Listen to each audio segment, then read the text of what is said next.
Evening, everybody. How you all doing? On. It's Saturday. I nearly said Friday. It's Saturday on night, and we're live. And yes, I hope you're all doing well. As you can see, I've changed my backdrop. I've got my pub seat in now, so I can get a bit comfy rather than sitting on a fold-out plastic chair. How you doing, James? All right? Very well, thank you, mate. We are live. It is Saturday, and we're one step closer, and I can say it now, to Christmas. Yes. So let's have a look, see who's in. So we've got Santa Claus in. Oh, speaking of Christmas, is in the chat. Yeah. Hello, Santa. Me and you are in. My mum's in. Sean's in. Hi, Sean. Santa's talking. We've got Cherry in. We've got Tam and Bell. Hi, Sam and Bell. We've got Mandy's in. Hi, Mandy. Hi, Mandy. We've got Chris Tyler in. Hi, Chris. We've got Antoinette. We've got Dave the Gent. We've got Husty in. We've got Bills and Moon. Bills and Moon. And everyone else, by the way. We've got Victoria Foley. We've got Derek Tap Peddler. We've got Ian. We've got Chris Tyler. Wow. Good evening, everybody. Hope everyone's all right. 19 people in right now, 24 now. I've got Maximus in. Look, Maximus is in the chat. Oh, he's in. He's in. Hi, Max. We've got Sarah. He knows he needs to get on. He needs to get from backstage. Is he still backstage? Yeah, we'll bring him in now. So everybody, this is Max from Maxemus Co. Easy. He's our guest tonight. I'm in. If you haven't seen the channel, this is a channel I've been watching, and it's a channel I love the editing and I love the content. If you haven't checked it out, go and check it out. The link's in the description anyway. So if we've got any mods in, please stick the links for James's and for Max's in the chat, please, just so everyone can go and check them out. Because James. Send them there after this, though, Rich. Send them there at the end of this, not now. Oh, no, I'm not sending them there. I'm just putting your link in. Well, some people just listen. No, they're not going anywhere. They're not going anywhere. It opens up another window so they can click subscribe and they'll still be here anyway. So he knows. And we've now got 2 viewers now, Max. They've all gone. They've all gone. Because genuinely, that's one of my biggest fears. That was like the one Saturday Night Live where nobody turns up. Can you imagine? Mate, it's not going to happen. It's not going to happen. We've got Dave the Gent in. We've got Jilly. Yeah. My mum's saying hi, Max. Hang on. There you go. She's saying hi, Max. Hi, Pat. Yeah. So, there's Max's link. So if you can go and check him out, subscribe, like, all that good stuff. And if you're watching this without being subscribed, I don't know why, because this happens every week, and there's plenty of madness on the channel, so make sure you subscribe to this channel as well. I say James is in there as well. And yeah, so Max, do you just want to introduce yourself? Yeah, it's like that, is it? Just straight in, just introduce yourself. For those that don't know, I believe my name might be on the screen. I was going to just put Maximus rather than Maxemus Co, because Maxemus Co is obviously the YouTube channel, and it is, I suppose it fits really well because it is me, but then obviously with company most times, on the vlogs type stuff. But I wouldn't be able to, if you want me to describe myself, I could be here for ages, but the channel. Just what you do, like what your content's about. I couldn't really put, I think my channel is one of them channels, like people say, what sort of niche you in? What category do you fall in? Until the reselling community sort of welcomed me in. And I give a lot of that thanks to you, Rich, to be fair, because from that I believe it's that first Saturday Night Live, I was talking to you in the previously, James, and I was saying I think I've been here from the beginning with the Saturday Night Lives, and I definitely have. I figured that out when we was chatting, and from that very first shout out that you gave me, I reckon I'd say minimum 20 to 25 subs grown within a week and a half, 2 weeks, whatever, from that initial shout out. And every single one was a reseller of some sort, or a boot seller, a thrifter.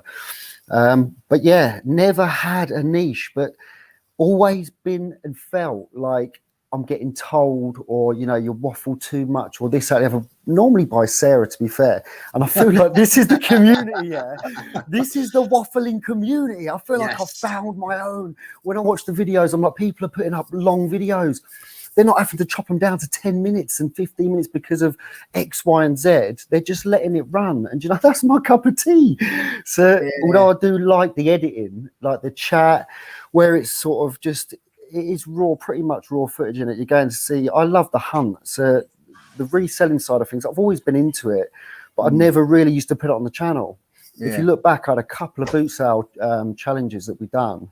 But other than that, and when you think I've been going boot sales and buying and stuff since I was like, since I can remember, like since 5-6 years old. Jaywick, Clacton, all them sort of areas with my nan and granddad, like go around the boot sales. Just, it's...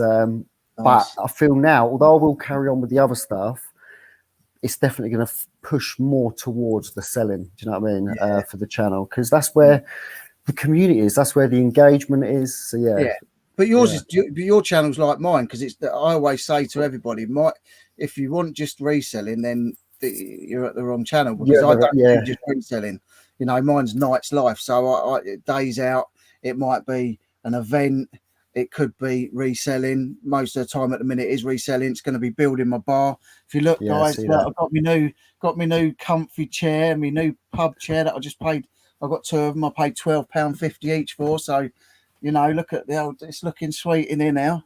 Most of the stuff. Is it the Queen Vic? They're going to notice a couple of missing seats in there. This is Priscilla, Queen of the Desert. I'm surprised it's not off a prop. I'm surprised it's not a prop off a film set. No, because you get a lot of that stuff. Well, this one, this is off the set of this is from the Queen Vic on EastEnders. No, but it's it's all good, mate. So yours is a bit like mine. It's a bit of this and it's a bit of that. I mean, I spoke to you yesterday on your live, and you were editing a video from Harry Potter World, which is another video I'd be up for watching. And you said you've got so many in the pipeline that you just edit and get up, and it's nice. You've got that content. People are gonna love it. It's just getting through it though. I think that with yourself, Max, and I think with Richard as well, I think it's good that you don't have a niche sometimes, because people buy into you, and watching your videos from my point of view, comparing you to anyone else that I watch, it's just fun, lively. There was the video that you did in your car, and you were doing like shout outs and thanking people. It was the most hilarious video ever. Like, it was just like spitting, and it was so good. You were just like, thank you, is this awesome? I appreciate this, that, and the other. And it was just on the money, because it's the update video? Was that the update one? Yeah. And it was just like, you need videos like this, and it's good for you as well, because it shouldn't. Hopefully, it didn't take too long to edit, but the Harry Potter world is going to be amazing to watch. Like, I'm looking forward to that. The amount I've already watched some of the editing on the live. It's good. It looks awesome, and I'm really looking forward to it. But I also think, and my feedback to you as well, is that don't be afraid just to do your simple videos as well, because sometimes it's just you that we're looking forward to seeing as well. And even if it's you cleaning the house, like Sarah's probably upstairs going, well, I thought this comment here was aimed at me, just about to say you were waffling, but it's Sarah Gibson, so I don't think she'd come in. Do you know what she said she was going to do? She goes, I'm going to put a W in the chat if you start waffling. I was like, these lot love a waffle. You're barking up the wrong tree with this. That's what it's all about. We chat and we chat.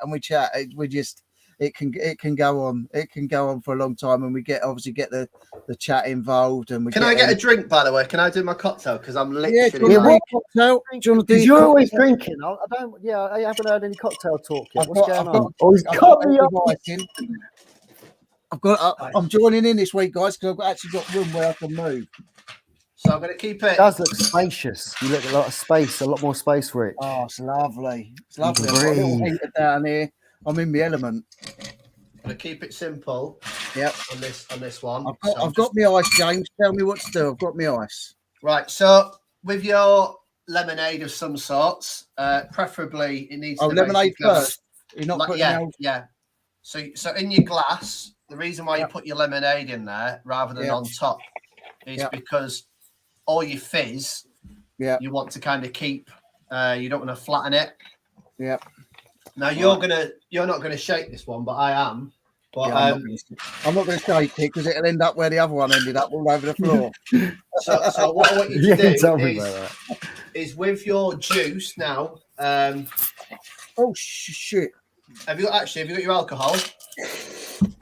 Easy. I forgot I'd already popped it open. right. So I'm on the Malibu. We're going to go for 60 on this bad boy, but obviously, are we doing the Malibu before the fruit juice? Yeah, I'm gonna be doing a bit more than 60 because this is a Maxemus Co special one. This nice. I wish I'd have been for now. I can do that stuff. And then this is done with pineapple juice, which is 120 milligrams, and it's also done with orange juice, 120 milligrams. So you're looking 60 on the Malibu, which is your coconut rum, 125 on orange juice, 125 on your pineapple. This goes into a pint glass, and as I said, you've already pre-filled your pint glass with your lemonade at this point. And then I'm just free pouring it because it's a little bit easier. I'm spilling it everywhere. Whack it down. So you get in your shaker, give it a shake. Proper Tom Cruise this week. We're going to give it some.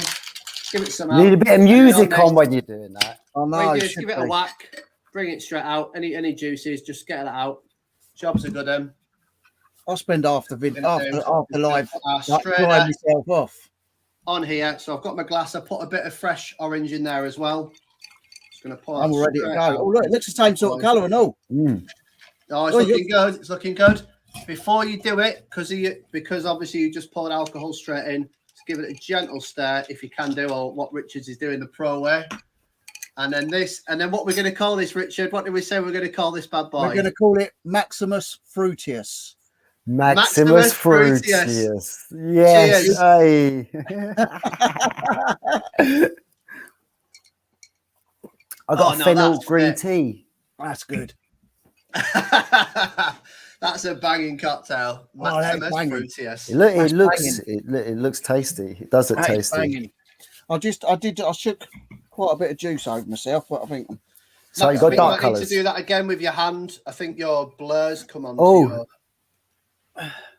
Look into my eyes. Come back. Yeah, that's all right. Yeah. He is. He's there. We go. Old pub seats. If only they could talk. I know. Crazy. We've got 51 people in, so thanks everybody for coming in. Decent. So if you're not subscribed to James or Max, then go over. We've got the links in the chat, and the links are in the description as well. So make sure that you do go over and check them guys out. I can't wait for James's videos to start up again. But Max, I've been watching Max just lately. Been watching a lot of his stuff, and I love the editing. I think it's amazing. I think.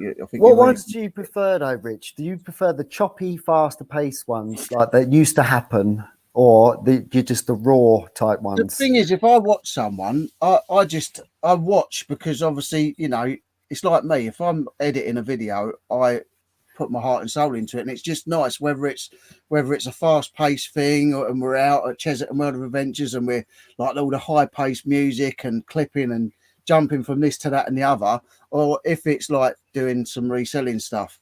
It's just the content, and it's not just the content, it's whoever's in the content, because it's like you're not going to watch someone that's sitting there going, yeah, well, today I got this, and I got this, and I bought it for £1, and I sold it for £3.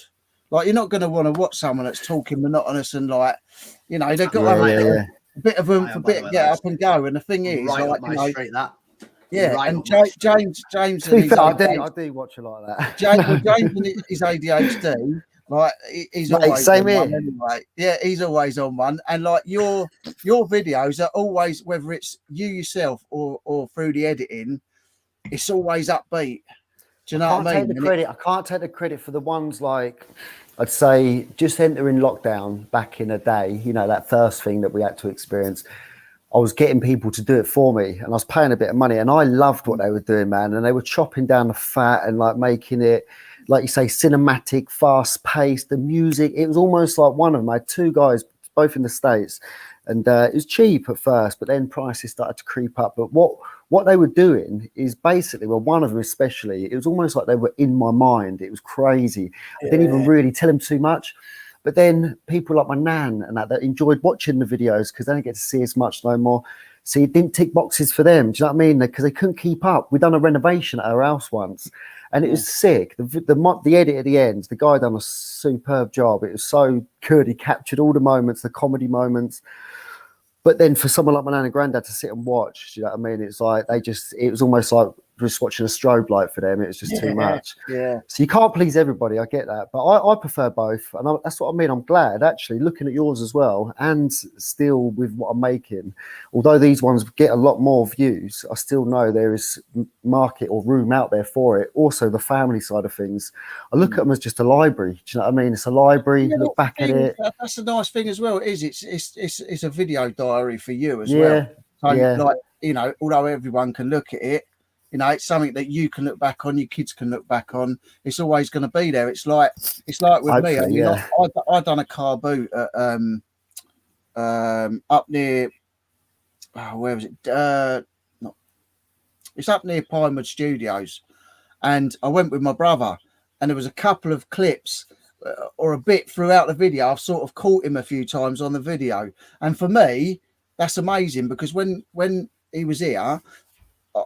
And he was ill, I didn't even ask him to have a photo with him because I didn't want him thinking that I wanted a photo because he was ill. Yeah, you know what I mean. So I've got no photos of me and my brother.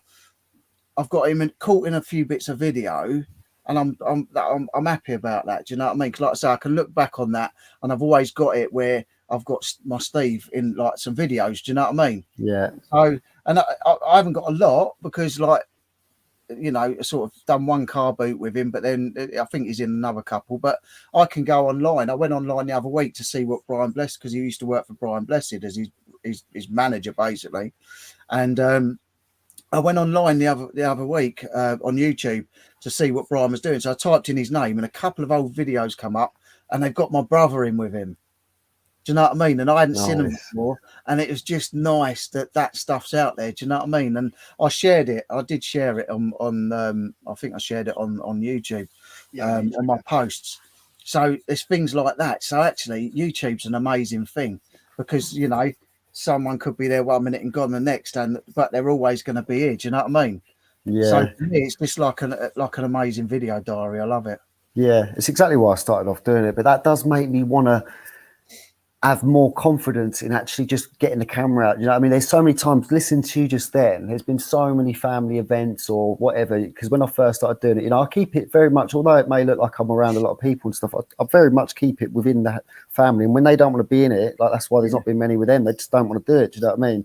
My wife never wants to go in them. But I wish I did get the camera out more at the big events where there's the mums, the dads, the brothers, the sisters. Do you know what I mean? Because it's them moments, isn't it? Their memories, especially when you look at like things like dementia and stuff like that. I know it's not. It happens. It gets a lot of people, so it's not a nice thing. No. And it may not be that great looking back at videos if you don't know them. But to me, I'm thinking anything like that, like you say, any loss, bereavement, it's memories that I know are secure. Hopefully, secure. If someone takes down YouTube or something, but like to think, and I'll back them up as well. I didn't used to back them up. I see. I don't. I edit them. I take them on my phone. I edit them, and then I delete someone them. Screamed. There's definitely a spider. Did you hear that? I was thinking. Yeah, I feel like they're reenacting the new Scream movie. It's because I knew this would happen. I didn't deal with it. Sean in the chat. We love Sean. He's a funny guy. I've subbed. Was a little worried because the beard is a bit of joy in my cult. But can see from other vids you do have a neck, so having a look. Sean's brilliant. I'll tell you what, if you ever get I actually had a shave today, man. The only way you can tell if I've had a shave, right, is these lines, right? It's these. I did definitely. I made the effort. I've done the tash. You look smooth, mate. You look smooth, and we got Lee Cola Flipper in as well. Lee, nice to see you in, mate. Lee goes around the car boots finding like £30,000 pair of earrings and things like that. No way. Yeah. That's the dream, isn't it? That's the thing. 30 grand. I mean, Sean and Lee, if you're going to watch two people, I'll tell you what, these guys know their stuff. I mean, everyone knows bits and pieces, but if you want high value stuff, different level. Yeah. Well, Lee's just bought his Pulse, so he's doing all right. Evening, Lee, anyway. As you do with a 911. Yeah, why not? Why not? It's only life's too short. You've got to enjoy it. Everyone's saying hello to each other. What's your wife saying? Max cleaning now. That would be a good video. Told you. Yeah. She said that. I give up a lot. She had severe sort of OCD. It's not as bad no more. Still got OCD in different sort of aspects of life, but the cleaning side of things nowhere near as bad. So it's one of them ones. I've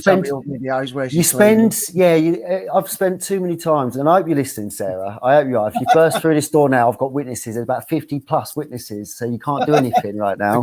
We're up to 59 at the minute. Well, there you go, look. But I could clean until it'd be good enough for anybody else, right? They'd be so happy with it. And I used to break my back doing it, and then you just come in and do it like 2 minutes later. Just go over everything that you've done, and you can only do that so many times without getting deflated, right?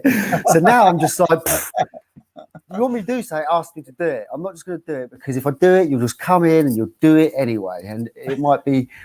The picture. Oh, she's coming. I can hear steps. She's going to throw something at you now. She said it was a spider. She said it was a spider, by the way. When he catches up, it was a spider. There is a lot of spiders around these ends. Got my mate Lee in with a sweet shop, perhaps on film, that donated the sweet to the mind thing. So, evening, Lee. Cheers, matey. Evening, Lee. We've got Kathy in. Hope you're well, Kath. 120 millilitres, not milligrams, James. Oh yeah.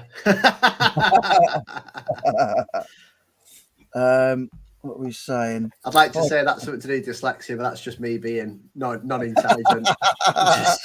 Jilly's saying she's got an orange gin tonight, first drink in ages. Nice. We're up to 61 people. Thank you so much, guys. 63. Thank you so much, guys. I can relax. I thought I was going to sabotage this in a horrible way. Mate, there's no way. If someone sees your videos, there's no way you're going to do nothing. There's no way. PvP's in. He's in. I'm planning on our show becoming almost like a soccer AM. That when you've done a hat trick, I'll send you like a signed photo with me and Richard. Like they do the football when you've done it 3 times. Yeah. I'll get you a photo with me and Richard signed. It'll be like a picture of Laurel Hardy. Yeah. That's decent, though. The thing is, keep it going. It will get bigger and bigger. What's enjoying you on? Well, I think that the only thing. Sarah, get up. She's cooked. No, look. No, you want to come in here? Come you get on, up. Sarah. She's come on, on the sofa because she don't want to be on. Come on, Sarah. Come on, Sarah. It looks like a good magic trick, though. It looks really, really good. Like your door's self-open. I can see your head. She said she went to pick up a spider because she thought it was dead. All right. And it started running when she touched it. I was doing the gardening today, and the thing is, I had all the windows and that open. So all the stuff that we moved in the garden, they're going to head to warmth, and if we've disrupted their nest or whatever, they've all come in. We're quite close to a woodland as well, and we get some huge spiders around here. Yeah. Nice. We've got Mark. How you doing, Mark? We got Martin. My wife done that. She was cleaning up and she saw like a ball. I saw a ghost. I just saw a ghost. There's a ghost behind you. Hey, don't.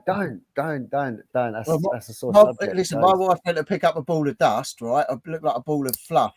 She picked it up, and I'm not kidding you. The spider hidden in there was as big as her hand. It was one of them false widows. Yeah. They're scary looking spiders.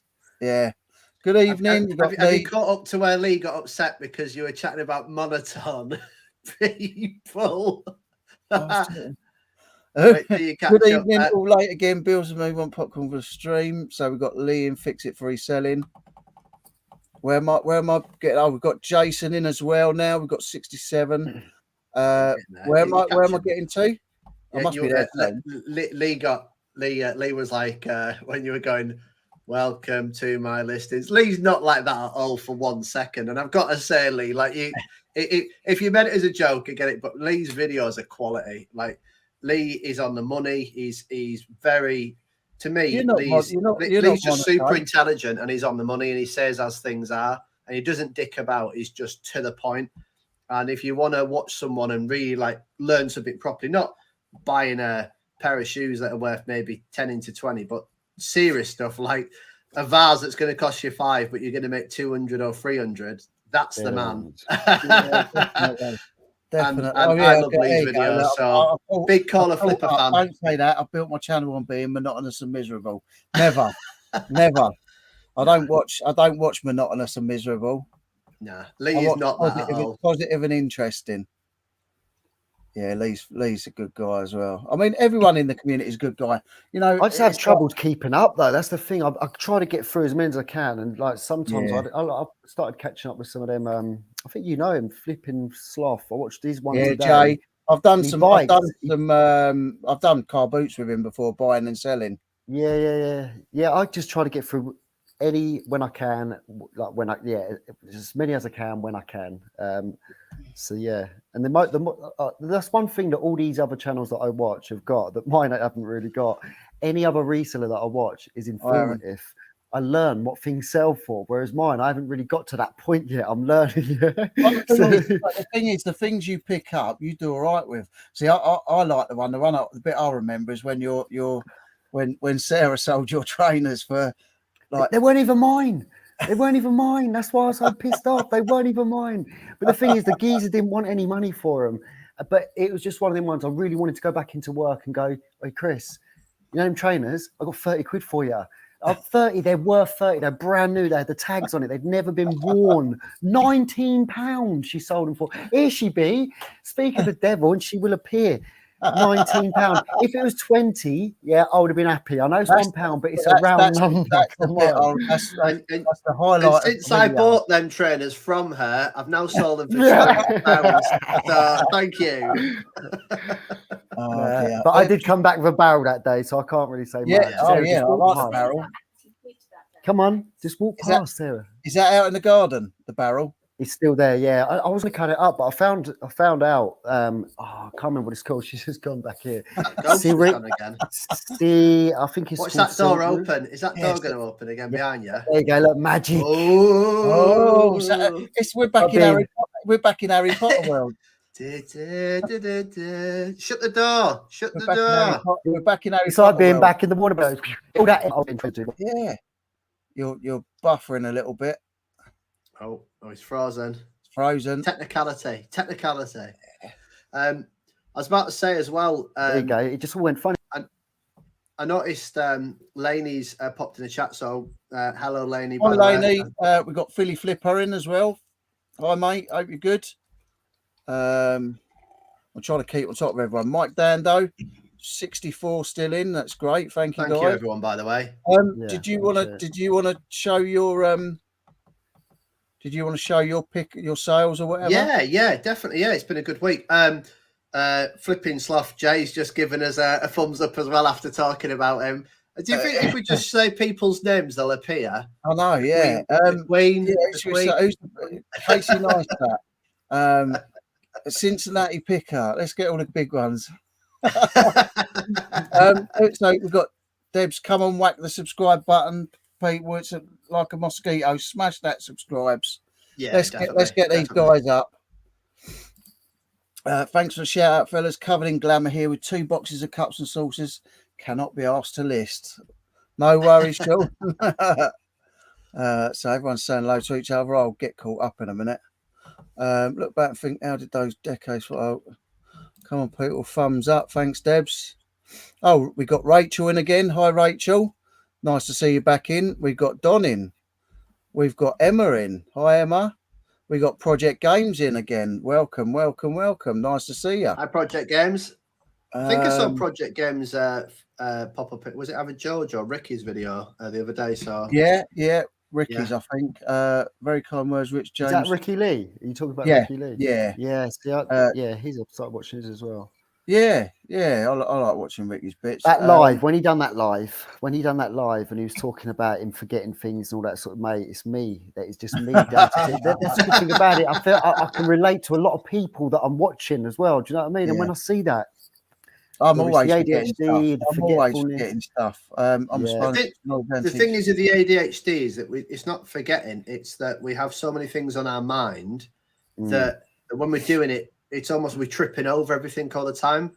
Have you been watching, Max? You've been watching the Bake Off at all? Nah, not really. Like, I'm not the biggest Bake Off fan, but the most recent episode, recommend watching it. There's a girl on there with ADHD and dyslexia, similar to myself, and she has concentration issues as well. And she did a cake, and this cake was like random numbers, random colors.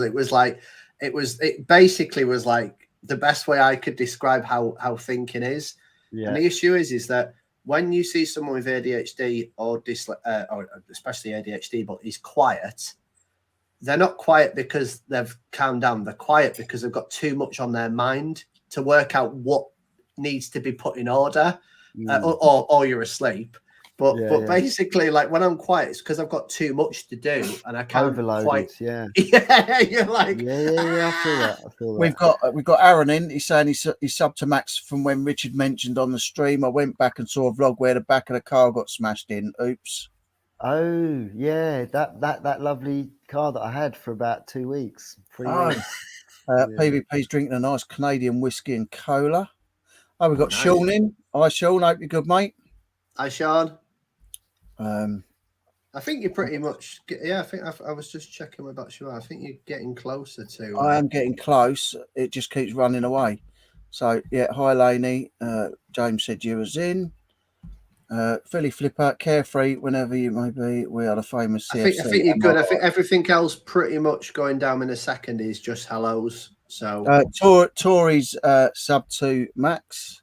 Can I just say that? Tori. 68 people watching. I think we're a bit lazy on the likes, and I think this every week because there's enough people tuning in. I'm just saying, like, if you don't get over 55 likes, I like the number 5, so I'm just going to go 55. It's got to, surely. It's got to. Definitely. Or we just won't say anything for the rest of the time. We just sit here and wait. Every like is 5 minutes, so therefore after 50, then we're gonna be here for like 3-4 hours. poor Emma's still ill and just tested positive for COVID. So stuck in the house for 10 days now. It's getting better and better. Emma, thoughts are with you. I hope you get better soon. Stu saying we live near a wood too. Wouldn't say spiders around here are big, but they catch pheasants in their webs. we love Stu. Stu's another funny Stu guy. Is amazing. Stu's banter is like that's the good thing though. We always get good banter in the chat. It's just brilliant. Tam and Bell, thanks. They've just shared Lee Cola Flipper's channel as well. Oh, brilliant! It's a fantastic channel. So I recommend. If you want to kind of do you want to pass the normal bread and butter of reselling, then Lee's definitely someone to go to. Have I got a sale? I actually have a sale that's probably semi-inspired by Lee that I'm going to be showing off in a bit.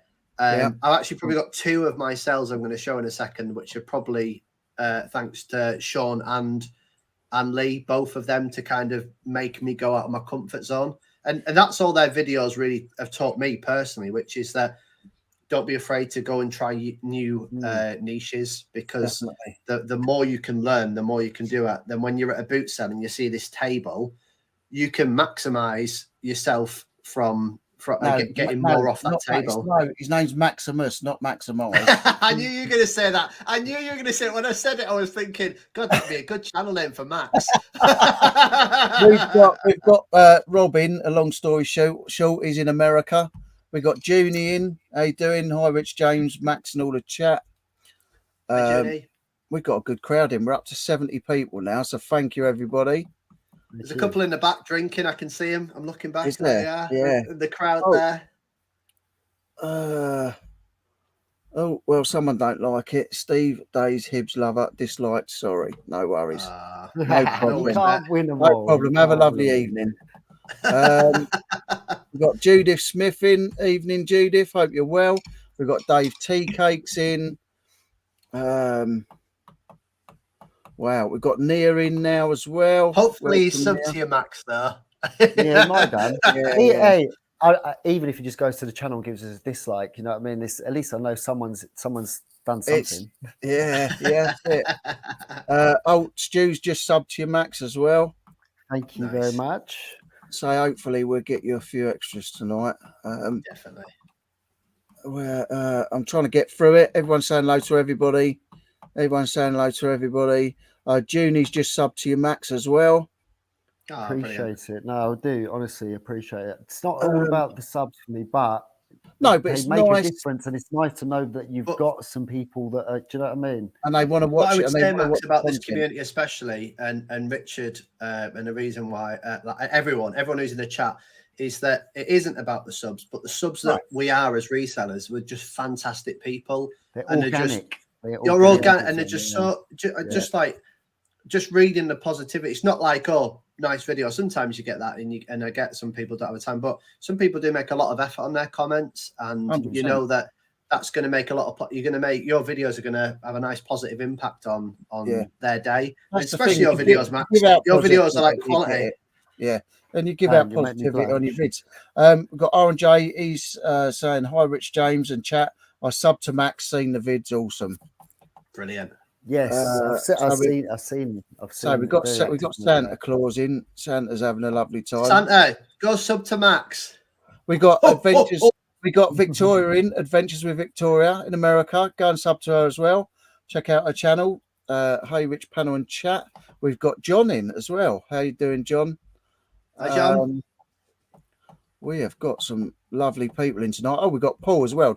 I love this name. Look at this name. Chop, chop, busy, busy, work, work, bang, bang. Love that name. You all right, Paul? I've met Paul at a car boot, actually, when I was doing a car boot with Jay. Was he busy? Yeah. He came to see us. Probably got the gun out and went bang, bang. Yeah, chop, chop, busy, work, work, bang, bang. We've got Steve-O. Steve-O, what from Jackass? Steve-O. We got Steve-O Brano. We've got that's better than Steve-O. Oh, that's better. That's way better. Sean saying he watched Kayla Flipper and interest in women's clothing has never been great. Next pair of size 11 glitter pumps, I see her coming home with me. There's Jay's channel as well. Nice. Lee, Fix It for Reselling, just subbed to Max the other day. So Brilliant. That's good. Philly Flipper, thank you, mate. Just sub to Max and unsubbed from James to keep the balance. Yeah, no, I respect that. You can't be doing that. No, we need to do that. No, we need to have a balance. Your videos are starting soon, though, aren't they? You said you were going to start doing December. 1st of December. Yeah. So I've got 25 videos coming out. I've not done a video in 9 months, and I'm going to whack out 25 one after another. Victoria's just bam, bam, bam, bam, bam, bam, bam, bang, and they're just going to drop like that. Yeah. Victoria's just up to you, Max. Sneaks in late and no one notices. Evening, Elaine.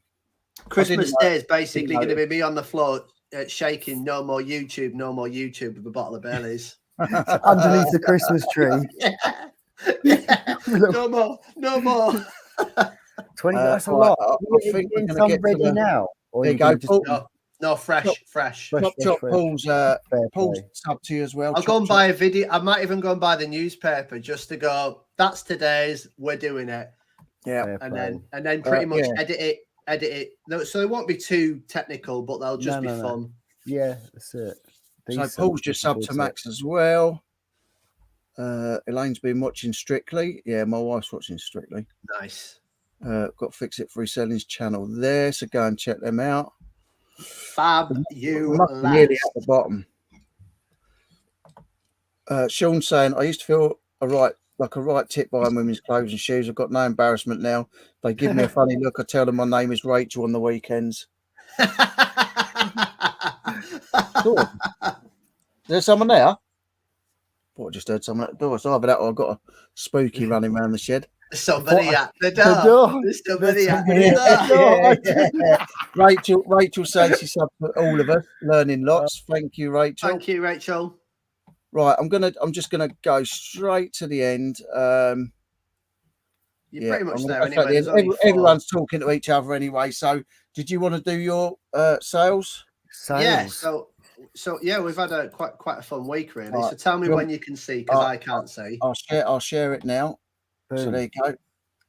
So this is my first sale. Well, I've had a couple of sales, but these are like my highlights throughout the week. Now I picked this bad boy up in July for £2, and it goes to show you the power of getting Christmas bits nice and early. You know, when it's out of season, and I managed to sell that for £50 with £5.99 postage. So yeah, I was quite happy with that one, and nice. Good photos as always. Nice. What do you think to that one then? You like that one, guys? I like that one. A little bit nice. Right, next one. Santa Claus likes it. Now, this one personally makes me want to vomit. I think it looks disgusting. Personally, it's not my cup of tea. Yeah, it's not the greatest one, is it? It's not the greatest, but this sold for £29.99 with £4.99 all in. How much did it cost you? It cost me £1. This is I love it. I love it. It's the best thing I've seen, and I love it. But yeah, again, just taking good photos, showing the size, being transparent, all angles, and yeah, I think I listed it sold within 3 days. Nice. Now these are my two Sean and Caller Flipper sales. These next one. What's a quid? It's a pound. It's a pound. It's a Great British pound. It's a pound. So basically, both Lee and Sean kind of made me think, right, I'm going to step outside my comfort zone. And I've been going to the auctions over the last couple of weeks. Yeah. And I picked this up just on a whim. And this sold, I listed it, and it sold within 48 hours. Now, this can fetch over £100 tested. But I actually put on the description, I have no idea how to test this. So I had it listed. I'm covering up Max at the minute, so I'm to take the comments off. I had it listed at £69.99. Someone said, "Will you take 60 in and out?" And it owes me £10. Now this is basically an old sewing kit. Yeah. And the benefit I had with this one is it came with an extension, which is brand new in box and which is absolutely immaculate, and that sells for £50 as well. So from £10, I should be looking at about anywhere between £70 to £90 profit. But yeah, thank you to both Sean and Caller Flipper for making me go outside my comfort zone. I know you don't necessarily both pick these up, but you've taught me about taking that chance. Now, something that's probably more Caller Flippers area / maybe even global thrifters.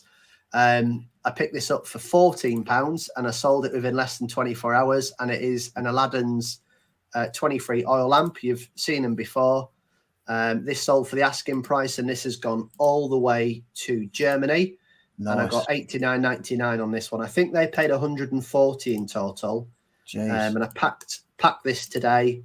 Took good photos. There's no chips, no cracks, as you can see. Making sure I'm showing the glass, showing what it looks like, everything like that.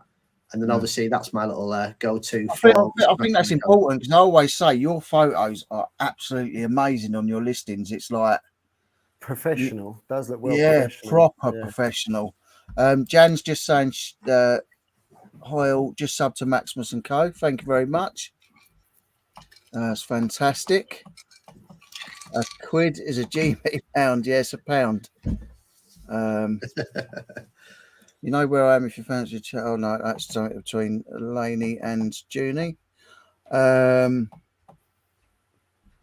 yeah, no, I'm happy with that. So good money and not big amounts spent there, but variation. And that's one thing that I maybe wasn't when I first started. If you watch my videos, I just sold gaming stuff, and now I'm now becoming the real Del boy, in the sense of that I'm buying anything that makes me money now. That's what it's about. I wonder if anybody else, though, in the chat has done something similar, because I know 100% all I ever used to buy, obviously way back in the day, I've bought and sold all sorts of stuff. But I mean, the last year, even 3 years, I'd say it's been wooden items. I was going to say, all you buy is wooden carved. Yeah, but it never used to be that, though. That's sort of what I fell into. But then watching all the other resellers, you lot, and load of others, like I say, it's exactly like what you're saying. I've reached out my comfort zone and just started dabbling in other stuff with the mindset of, look, I've seen other people sell these, flip them for a profit, a decent profit. Worst case scenario, hopefully I'd have built up much like a bit of a relationship with people that I've watched, and I can send someone a message and say, look, I've got 5 VHS players that you probably might want. I got them for a couple of quid each. You can have them for a £5. Do you know what I mean? So I know there's people out there that would still buy them to make profit on. Yeah, of course. So I wonder if anybody else has started breaching out and buying other little bits and bobs because of the people they've been watching. Yeah, definitely. Emma's just saying she's just subbed to you, Max. Thank you very much. Right. Yeah, so no, that's all good. So I'm gonna quickly show my sales that I've had the past week. Lovely. I've had some all right sales. So talking of carved stuff and masks, it looks a bit like me. so both the train and that mask we both did on the listing live, by the way. That was it, same day, yeah. And both of them we listed. Yeah, I was going to list this for 30 quid, and then Jay flipping sloth said no, list it for 14995. So I did, and then to and from a low offer from somebody, we sort of got to 90 quid, and I thought I got it in like a £20 bundle, and I filled my car, so it's cost me nothing. So that went for 90 quid plus postage. So that was a nice sale. That's really nice sale, that. So that was good. And then I picked this up for a tenner. It's got the young ones on there. I love the young ones.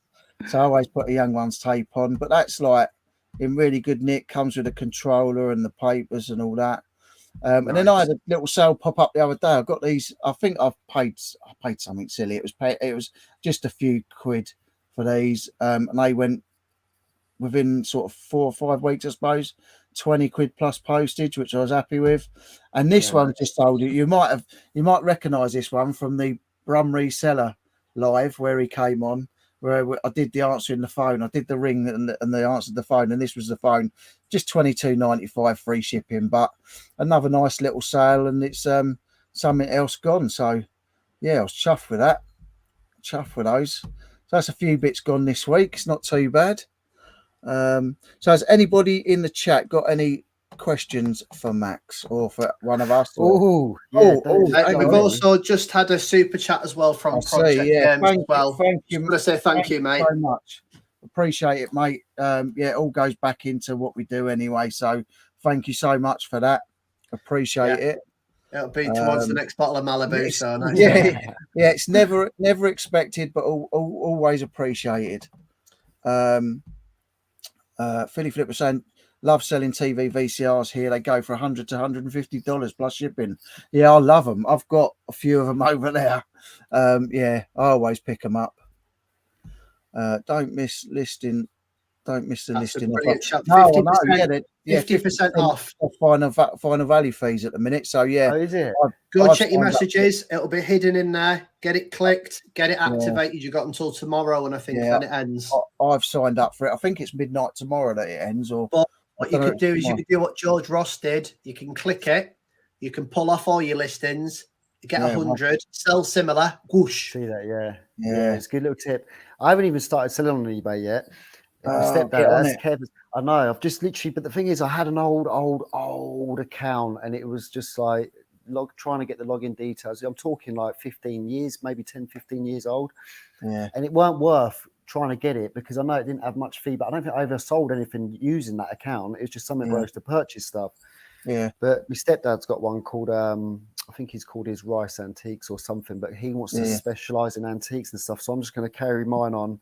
Yeah, nice. That I've been using. If it's got some, it's the fees and that put me off. Like I just like.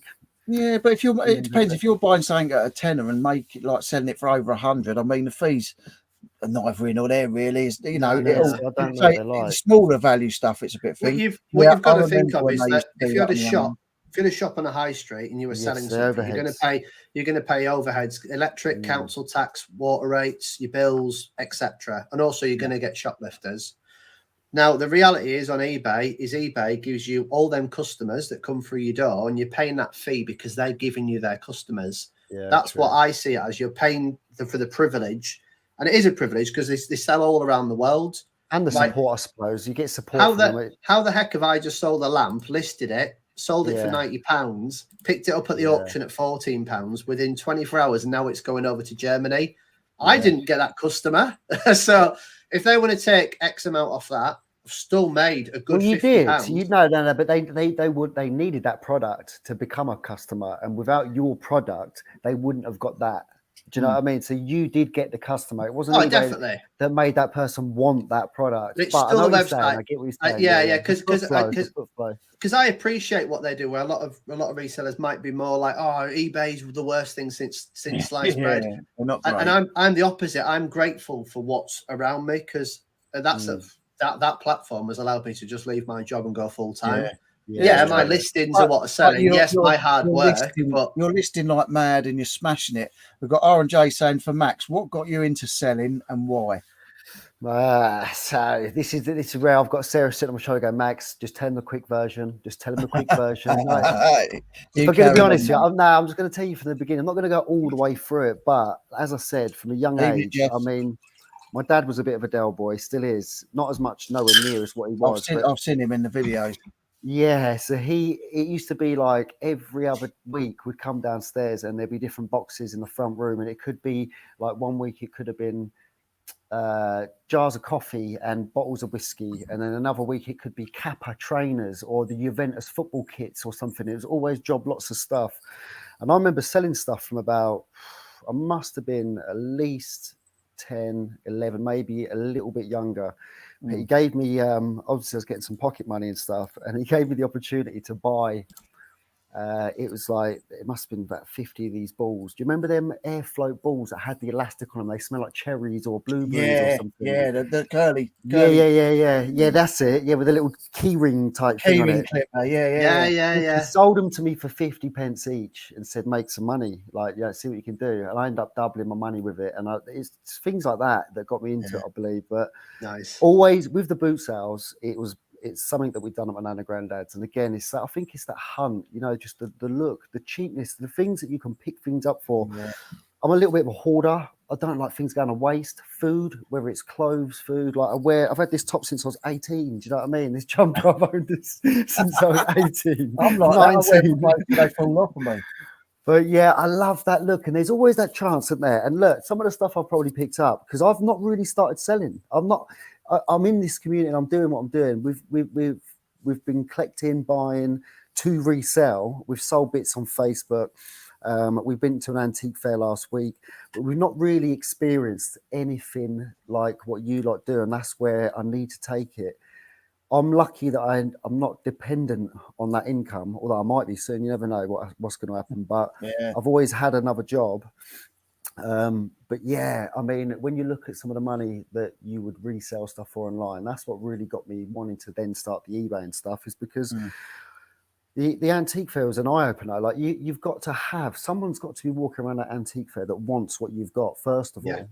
And if they're not willing to pay what you're asking for, you're going to end up letting it go cheap. Whereas if you open it up to the world, you're going to get someone that's going to be willing to pay a lot more money plus a lot more postage. And I've learned all this from you, like, do you know what I mean? Yeah. I then had the battle with my stepdad saying, Kev, like, listen, mate, you need to start listening to stuff. Like, it was after Noah's Hall that really made me want to get into it. Like, I just got this hunch that we was going to get some good bits, and we ended up getting a madness. I've still got some. I don't want to give too much away because some of the stuff we got, I've still got, and I do want to edit the video, but it was like, it was a jumble trail that led on to this one house within a 70, I think it was about a 60 to 70 house jumble trail that we done. And we'd only had I had about a tenner left. Kev had about 20 quid left. Kev's always got the money though, but I'm always on a budget. But we'd spent out and we'd been and gone. This jumble trail finished. And then like, when I started looking into the stuff, he had his Google Lens thing out. Everything we bought from this house was brand new, but it was old. And I was like, there was loads there, man. There's loads. We've got to go back. A couple of weeks went past.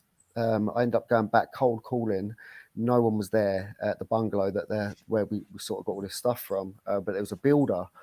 And I said to the builder, where's the couple with the woman gone that lived here? And he was like, oh, they're not moved in yet. I'm like, what do you mean? I was here like 2 weeks ago. And he was like, no, they're moving in. I was like, so the people that done the jumble trail 2 weeks ago, they're moving in. And he's like, yeah, it's my mum and my sister. She lives 2 doors up. So I'm like, sweet. Anyway, left my number. And then another week went past, didn't hear anything. Because it's a bit weird, some guy leaving his number, just give us a call about the jumble trail. And we went back round there, and it was a whole room full up, and it took me about a week to actually arrange to get round there as well. It's just one of them things. It never seemed like it was going to happen. Like a good 3.5 weeks were in between this first ever meet. Yeah. And it was just like when it did happen, to walk in there, I'm gutted I didn't have my GoPro first of all, but I managed to get my phone out to get some clips, but I didn't want to make it look obvious that we just hit gold. So we like, this woman offered us 175 quid, just take it. Oh, and I didn't want to take it. There's times of me saying, I've even got it on camera going, look, I think you should keep them. I said, they're worth some money. Like, I think you should actually list them on Facebook or something. 2 scale electric sets from the 60s. Brand new, well, not brand new, but all in the box, all the track, the both controllers, 2 little mini ones, and then you got 2 F1 ones, like Airfix. And I was just like, you want to keep that sort of stuff, surely? She's like, no, I just want it gone. I just want it gone. And like, I realised I could make a living out of that. Do you know what I mean? And if only I just put a bit more time into it. So I've always wheeled and dealed and tried to make a healthy living, or a bit on the side, whether that's buying things from Alibaba when I was like 18. And selling stuff on Facebook. So I've always had it in my blood, but I've never done it. It's not until Kev started getting involved, and my dad, I always go to the boot stores with my dad, and he's always been that dealer. So I think it's with the push of them, the help of them, and the fact that they like it too. I'm basically planting a seed within Kev's head and my dad's head, both my dads, and it's flourishing, and I just get to ride along. And then when I want to jump, so I'm not taking the piss, but it's like I don't have to put all my eggs in one basket. At the same time, I don't want to just set up with somebody else like Kev or my dad. Do you know what I mean? I want to do it. If I'm going to do it, I want to do my stuff. The things that I've got in the loft, the things that I've been buying for the last 3, 4, maybe 5 years. And that's not just the wooden stuff. Like if I see an old toy, like I've got a jibber jabber, I see it, and it's something part of my childhood. I see it at a boot sale for 99 for £1. Sorry, less than, I think it's 50p. I got 2 for £1. 2 teddies, and that was one of them. It didn't have the hair, but when you look on eBay for something like that, do you know what I mean? Whereas Kev wouldn't be interested to list that stuff. He's solely, so straight away I'm starting to see, actually, if this is something I'm going to do, it's got to be a solo thing. Do you know what I mean? And you can have co's, you can have peers and colleagues that you mix with. You see other people, you know what I mean? But pick up tips, but you got to do what you got to buy the stuff you want to buy at the end of the day. So Bill's Moon saying, did you sell the giraffe? If so, how much did you get for it? No, so it says that was always for me. He doesn't sell any wood stuff he buys. He doesn't sell. Oh, no, I do. We took it all to the antique fair. We took a lot of the wood. I had to take it. If you look, I've got 1, 2, 3, 4. I can count about 7 items in here that have kept from the boot sale. Wooden items that Sarah likes, so they're allowed to stay in the house. There's 2 big elephants, a big turtle down there, a little turtle. There's an owl, and then that's it. But yeah, if Sarah likes them, they get to stay. I had to take 2 massive containers. I didn't have to, but the shack was getting like completely filled up. Yeah, and it was getting too much. A bit like, you know, the build up that you had behind you, Rich. It's just got to the point where I'm like, no, this is just like, I can't even move in here no more. And it was all wooden items, so I've just started taking them down. But I didn't expect to sell any at the antique fair. But actually, we sold more wooden items down there because I think they're more walk-away items. Do you know what I mean? People love all them things. Yeah. And there's a couple. Again, a photo, a sketch. It looks like a sketch, but it's a print. But even being a print, it dates back to 1800s. It's come from that Noah's Hall. It was on the fireplace. Yeah, massive black and white thing. It's like a French brigade on horseback, and they've got all their like royal sort of outfits on.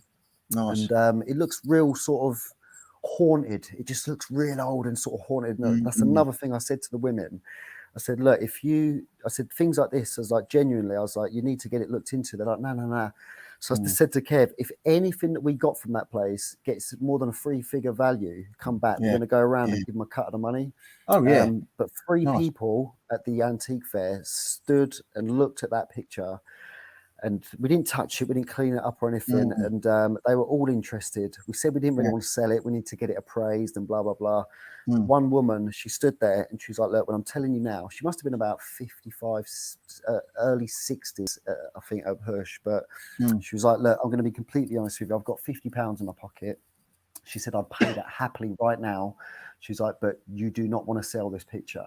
She said, I don't. She goes, I've made mistakes in the past. She said, but you need to get this looked at. And she goes, you'll be silly, this young man, if you sell this picture. And I said to Kev, because we got split up, he had to go outside, or we had stuff outside, we had stuff inside, because this place was tiny. But yeah, when she said that, I was like, Kev, you're not selling this photo, this print, you're not doing it. It's got 3 signatures on it, two signatures at the bottom, and then it's got a signature right at the bottom underneath the frame, because we took it apart to clean it. Yeah. But it could be, it may not be life-changing, but it could be. And that's the fun. There's the fun. People have gut feelings, and this woman's got a gut feeling. I just want to say thanks to the 88 people in at the minute. Thank you very much. Sean's got a question. What area of reselling do you look at and think, I would love to sell that stuff, but don't understand the market? With me, antiques. I do vintage stuff, but I would like to learn more about antiques, because there's some big money in antiques. So I'd like to learn more about that sort of stuff. James? I'm learning about antiques, and I'm quite happy with the pace I'm going. Probably probably out of all the things, women's clothes. But behind me are boxes and boxes and boxes of clothes that I haven't got onto yet, which I stacked up before I left my job. They're all from this summer. And I've got like 50 in each box of each stuff. I've got women's clothes in there. But I'd like to know more. The reason why I say that is, if you go into a charity shop, anyone can do it tomorrow. It's not a magic trick. Go and have a look how much women's clothes are in there. There's so much of it. I'd just love to be able to just quickly run through it and know where the good bits are, because that's probably the one of the biggest things that are in most charity shops. I know there's a lot of bad, but some of the good stuff, and women's clothing, it sells quicker, because women, unlike us guys who wear a top from when we're 18 and keep it, but we all do that. But it's not just you, Max. We all do that. I'm the same. Like I've had this for like 7 years. Like it's what we do. We just like stuff. We feel comfortable with it, and it's like a style. It becomes part of us. Where women are like outfit, shoes, and I've since selling women's shoes. They've been flying out. And I'd love to know more about women's clothing. I was chatting to you, Richard, wasn't I, about some vintage. I've got some like fake flux, fake fur stuff that I'm bidding on at the moment, on an auction that should be ending on Sunday. But they're all vintage stuff from like 60s, 50s, 40s. So this is old school stuff. And like, if I can get them, the prices I can be getting potentially is like £10 into over 100. So it's like, I'm looking forward to just learning more about that. And some of it probably won't be as good, but yeah, definitely women's clothes. Sounds odd saying that, but yeah, definitely. Yeah, not with you, it don't. What about you, Matt? I just think that most of it, to be honest, like I say, I'm learning loads. In the last few months, I've learned more from watching you lot and other people similar, and just seeing what that goes for. And then obviously just the little tips and tricks. I weren't using that Google Lens and stuff, like Kev's been using that, but you need to then dig deeper and look for the sold items, for example, eBay. I mean, because I'm branching out and getting all sorts of stuff now, I mean, in general, would I like to learn more about antiques? I ain't got the brain power for it, I don't think. I haven't. Like, I only do well. I wasn't academic. I've got my brain, like you were saying earlier, James, like, it's weird. I have 1,000 things in my mind, but all the things that I feel are important to getting me to do to the next point of where I need to get to, and whatever it is, taking in information about whether it's antiques, history and all that sort of stuff. That's a lot of space that's going to take out, and I don't think it'll stay in there long. I think it just go out. So I mean, I'm just happy to learn as what I can when I can, and what I do want to do is just dive out and get a little bit more. Now that we've got a place to keep all the stuff, and it's not just within the house, I'm just going to start diving into everything. Then hopefully start reaching out to other people, because I'm not dependent on it. I don't mind. I remember I heard someone say it the other day on a live. I don't even know who it was. But they said about give me a shout or let me know if you see anything that you like. Once I've caught up with my videos and that, I don't mind being like a middle guy. I'm going to carry on buying what I buy, the wooden stuff. I'll do it for home decor. Yeah, I will look out for something that could potentially change my life. Do you know what I mean? Because I've always been like this with finances. Like we've always been. We look like the Kushti online, and it looks great. Everything looks sweet because I don't really show that side of it. But we've always just, just bringing it above the water. So, but I've got my other job, so whilst I've got that and I can still do it and all that sort of stuff, I'd like to be a middleman. And if I've got like I bought 2 TVs from the 60s. They're not videos or nothing. They got the brown. I'll hit one for the shack. I'm keeping it. The one that don't work. It turns on, but he said it's not. I know the geese. I've got some history with it as well. That's what I like about them. But I bought those intending to flip them on to someone that would be interested, like yourself, or who might be selling a lot of these. I mean, not being funny, you might be good if you list them. Put prop in the title, because a lot of film companies and TV companies buy all their vintagey old stuff. BBC, ITV, stuff like that. They're always doing stuff like that. I've got a question I've got to ask. Question for Rich. How do I get Max to stop spending all his time watching your videos? I don't think that's possible, Sarah. I don't think it's possible. Sorry, Sarah. That's just Sarah. A way of life. It's just a way of life. It's night's life. I do apologise, but Max is always on my screens as well. So. Sorry, Sarah. She's getting jealous. The thing is, I don't go out, boys. I'm not going to lie. This is my escapism. Like I've always got. Same here. We don't go out anywhere. I don't. I watched Eternals last night. Awesome film, by the way. And when I left, like just listening to like people in the street and like the way that people are, like for me, that drink's plenty enough. I'll probably sing a song later, and but that's as exciting as it needs to get. When you're out on the streets and you're hearing people arguing, screaming each other's face, I'm like, yeah, not my cup of tea. This for me is a night out. My wife's there, my daughter's in bed. I'm happy. I'm in my place. I'm in my zone, and I'm chatting with my boys tonight. It's quality. Exactly. It's decent. As much as I hate all this because we spent months and months and months doing this sort of online stuff, and as much as I wanted to get away from it, like you, I'd much prefer this to me. If someone said, "Oh, Max, look, we're arranging this, that, and the other," I mean, don't get me wrong. If it is a special occasion, a family event, or something, I'm there. Do you know what I mean? I'm going to turn up, but it takes a lot. And this is how I was relating to that Ricky Lee as well on his live when he done that live. It's like, I try to make any excuse, whether that's mentally or actually get it out there to the point like where I'm just beating myself up or making myself feel bad because why? Because I don't want to go out. Why don't you want to go out? Because I don't like drinking really. And when I do, I don't mind it, but I act like an idiot. Why would I want to do that? I come home with a sore head, end up sleeping on the sofa, feeling guilty the next day. I just thought, it's not for me. This is not my life. But Saturday Night Live, I'm there. You know that. We got Rich Hitchin. I saw Rich in your chat when I was watching your live, actually, Max. Yeah. Did you see that shop you went to with Nick and with Nick? Oh, yeah. I went up there. I was there this weekend. I went in there before I saw Nick. Yeah. That was mad. It's not this weekend. So when did I go? Jessie said she hates her business partner, but I think her business partner's her newly wedded husband. You can't be saying that.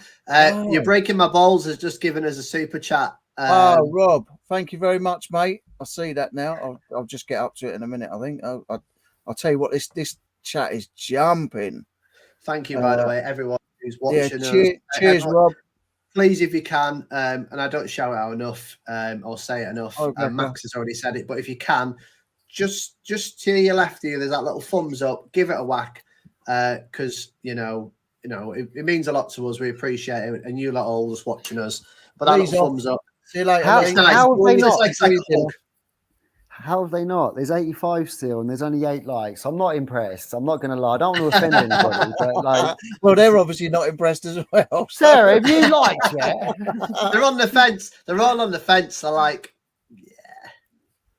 yeah. But maybe them thumbs up are like money in YouTube. Maybe people think like you can only give away so many after a month. No, they're unlimited. You can honestly get to spend as many as you want. I heard they're taking away the dislike button, though, aren't they? Yes, that's right. That's right. Yeah, I heard that as well.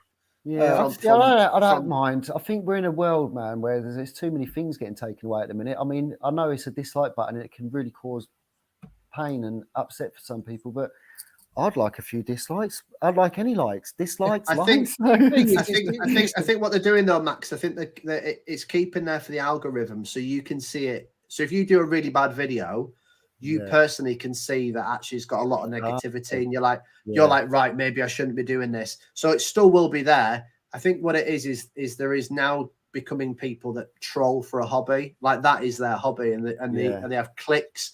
And there are people in the reseller community, you can see it, like we'll do a live, we'll put it out there before we've even said hello. It's a dislike. It's like it's like when we're on Nick's channels. It's like we're on Nick's channels doing the Spice Girls for Mind. We're raising this money for a fantastic cause. I get if you don't like it, but really, the thumbs down. You're lucky I didn't give you a thumbs down. I said to Rich the other day, I think I'm probably, I don't know, I said, by what you just said there, I probably weren't the only one. Genuinely thought it was the actual Spice Girls coming on, right? And when I put it in the chat and I said, I bet it's going to be Rich and that, I was like, when it happened, I'm like, nah, how did I not see this earlier? I actually thought it was going to be, thinking this is big stuff, man. I'm going to get to speak. Big stuff. It was. Stuff. For all those that have just had their dream ruined, it was really the Spice Girls. I'm only joking. It was. That dress is real. That dress is real behind me. That is a real dress. Got Chris cooking the Haydens in. Hi, Chris. Carbon Chris. Good. Hi, Chris. Victoria's been off on a phone call. She's back now. Back. Jane Lee said with the loads of money in women's clothing, research, James. Yeah, no, I understand that. Look, who we got in? Look, Mr. Ricky Lee. Ricky Lee house. Ricky, how you doing? Ricky. How you doing, mate? Hope you're good. Thing is, yet again, Max, you were talking about him, and he's talking about Ricky Lee. Honestly, it's a weird world. It's a weird world. All you got to do, ladies and gents, people, them there, you have to just put it out into the atmosphere, and then what happens is it's a magical thing. Yeah, it's a magical thing. It is magical. PvP saying, wish I'd find a Picasso at a yard sale. That'd be very nice. Finding a Picasso. Yeah. The Queen. Max, thank you for sharing the vid on using a mobile phone to live stream. I thought it was for over 500 subs only, but it's not the case. Big thanks. Showing a vid on using a mobile to live. Yeah. So, with that one though, again, that's just a quick thing I put up. And it was a test, but I literally left work, and my little girl has the habit of sometimes being there on time, other times leaving me waiting in the car for like 30 minutes, which at the beginning was really frustrating and scary. Do you know what I mean? When your kid's not there, but because she walks with her mates and stuff, she's at that age. Yeah. So I had a bit of time, and I watched the vidIQ upload. I hadn't watched anything for months from them because of all the reselling stuff I'm watching. Yeah. And so that's one of the things. That was one of the biggest reasons for me to want to get monetized with that 1,000 subs, so I could go live from the mobile, because you don't get that choice, do you, unless you've got the 1K subs, the 4,000 watch hours. So when I see this video saying that they've picked 1 million people, it could be you. He's like, but watch the rest of this video first. I'm going to show you how to do it. And I was like, sod that, man. Shut the video down, press plus, because obviously everyone knows how to go live. Clicked it where it normally says no, you're not eligible. Boom! I was coming live, and it sort of caught me off guard. I'm just like driving along thinking this is probably not the best time to be doing this, but it was like the excitement. I couldn't hold it in. But yeah, the signal and stuff gutted, but it does make it easier. I mean, I've learned as well, and even at that antique, the auction place I went to the other day, you go into anywhere that's going to have sort of low signal or a lot of metal work and stuff, it could interfere. But just having the option to quickly whack it out, it's just, you know what I mean? It is going to make it easier. I'm keeping that for my highlights of our show, by the way. That's getting added to the reel. Sean, you've got to be careful. Yeah. Sean saying, if you can give a tip for buying antiques, it's to learn how much effort went into making it. Quality translates into value. Does not matter what it is, but the higher the quality, the more it's worth. Definitely, Sean. Yeah. Sarah's saying she just hears my voice everywhere. Colin's Fred's video was awesome. When he showed us about the cracks. Did you see it with the vase? What he did, he just flicked it. Didn't even think of that. But if it doesn't do a note, if it's just flat, it's got a crack somewhere in it. But if it rings, I thought, what what an awesome tip. I was like, that's quality.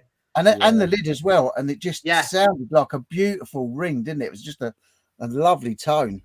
And then when he got the drumsticks on it and he smashed it, I thought it was quality. Yeah. That's £250 gone. Rick, you're saying I feel you, Max. Oh, I'm down to Rob's super chat. God, at long last.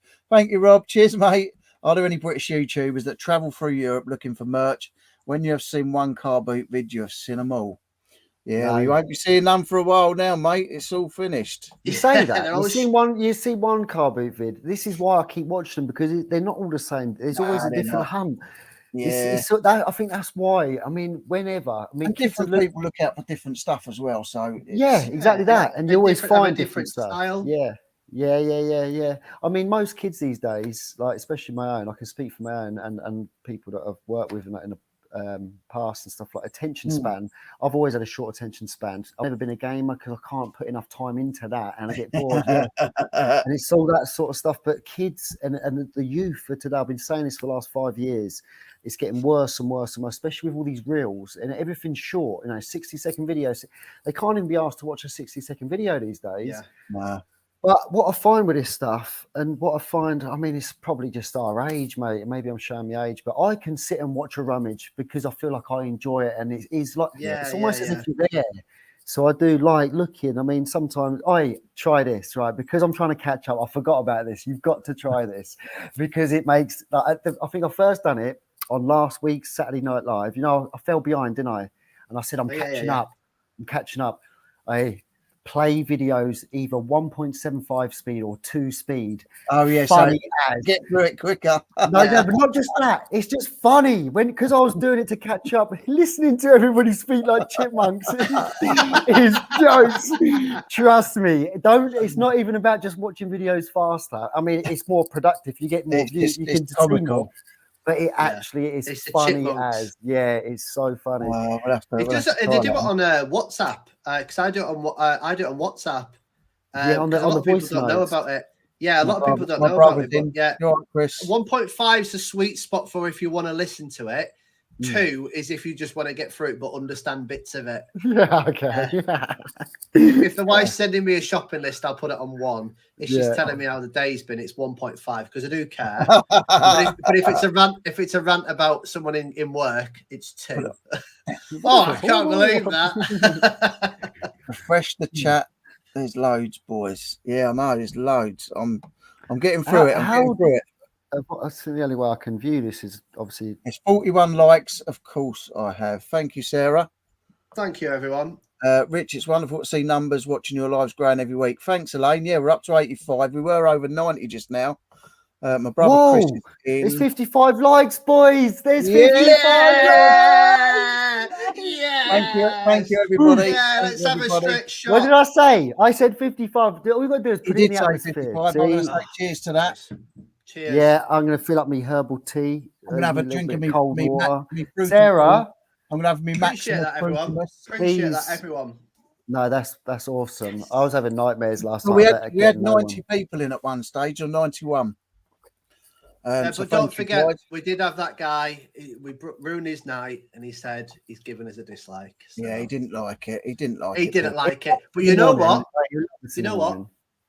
The reason why I like him, though, is he took the time to still send us a message. Where if someone's cold about it, I don't like that. But if you put, it wasn't for me, dislike, fair play, mate. Fair Communication is key. Communication is key. Yeah, it is. Also, what's that? The Banish bin with Laney. Yep. Potato's gonna potato. Potato's gonna potato. We've got Steve Green. Hi, Steve. Hope you're good, mate. Hi, Steve. We got Baby Spice in the house. Baby Spice in the house. Baby Spice is one of the best looking females I've seen all year. Just saying it now. Fit. I liked it when they said, "Why have you got a beard?" And he said, "I haven't got a beard." That was awesome. It was deadpan. And then near the end, he was like, "Can we just give the extra money so this can end?" Well, actually, yeah, he donated, didn't he? Steve donated the money just to he got us out of it. What a what a legend. Yeah. Oh, we've got Rummage in. Hi, Kieran. Hi, Kieran. Hope you're okay, bud.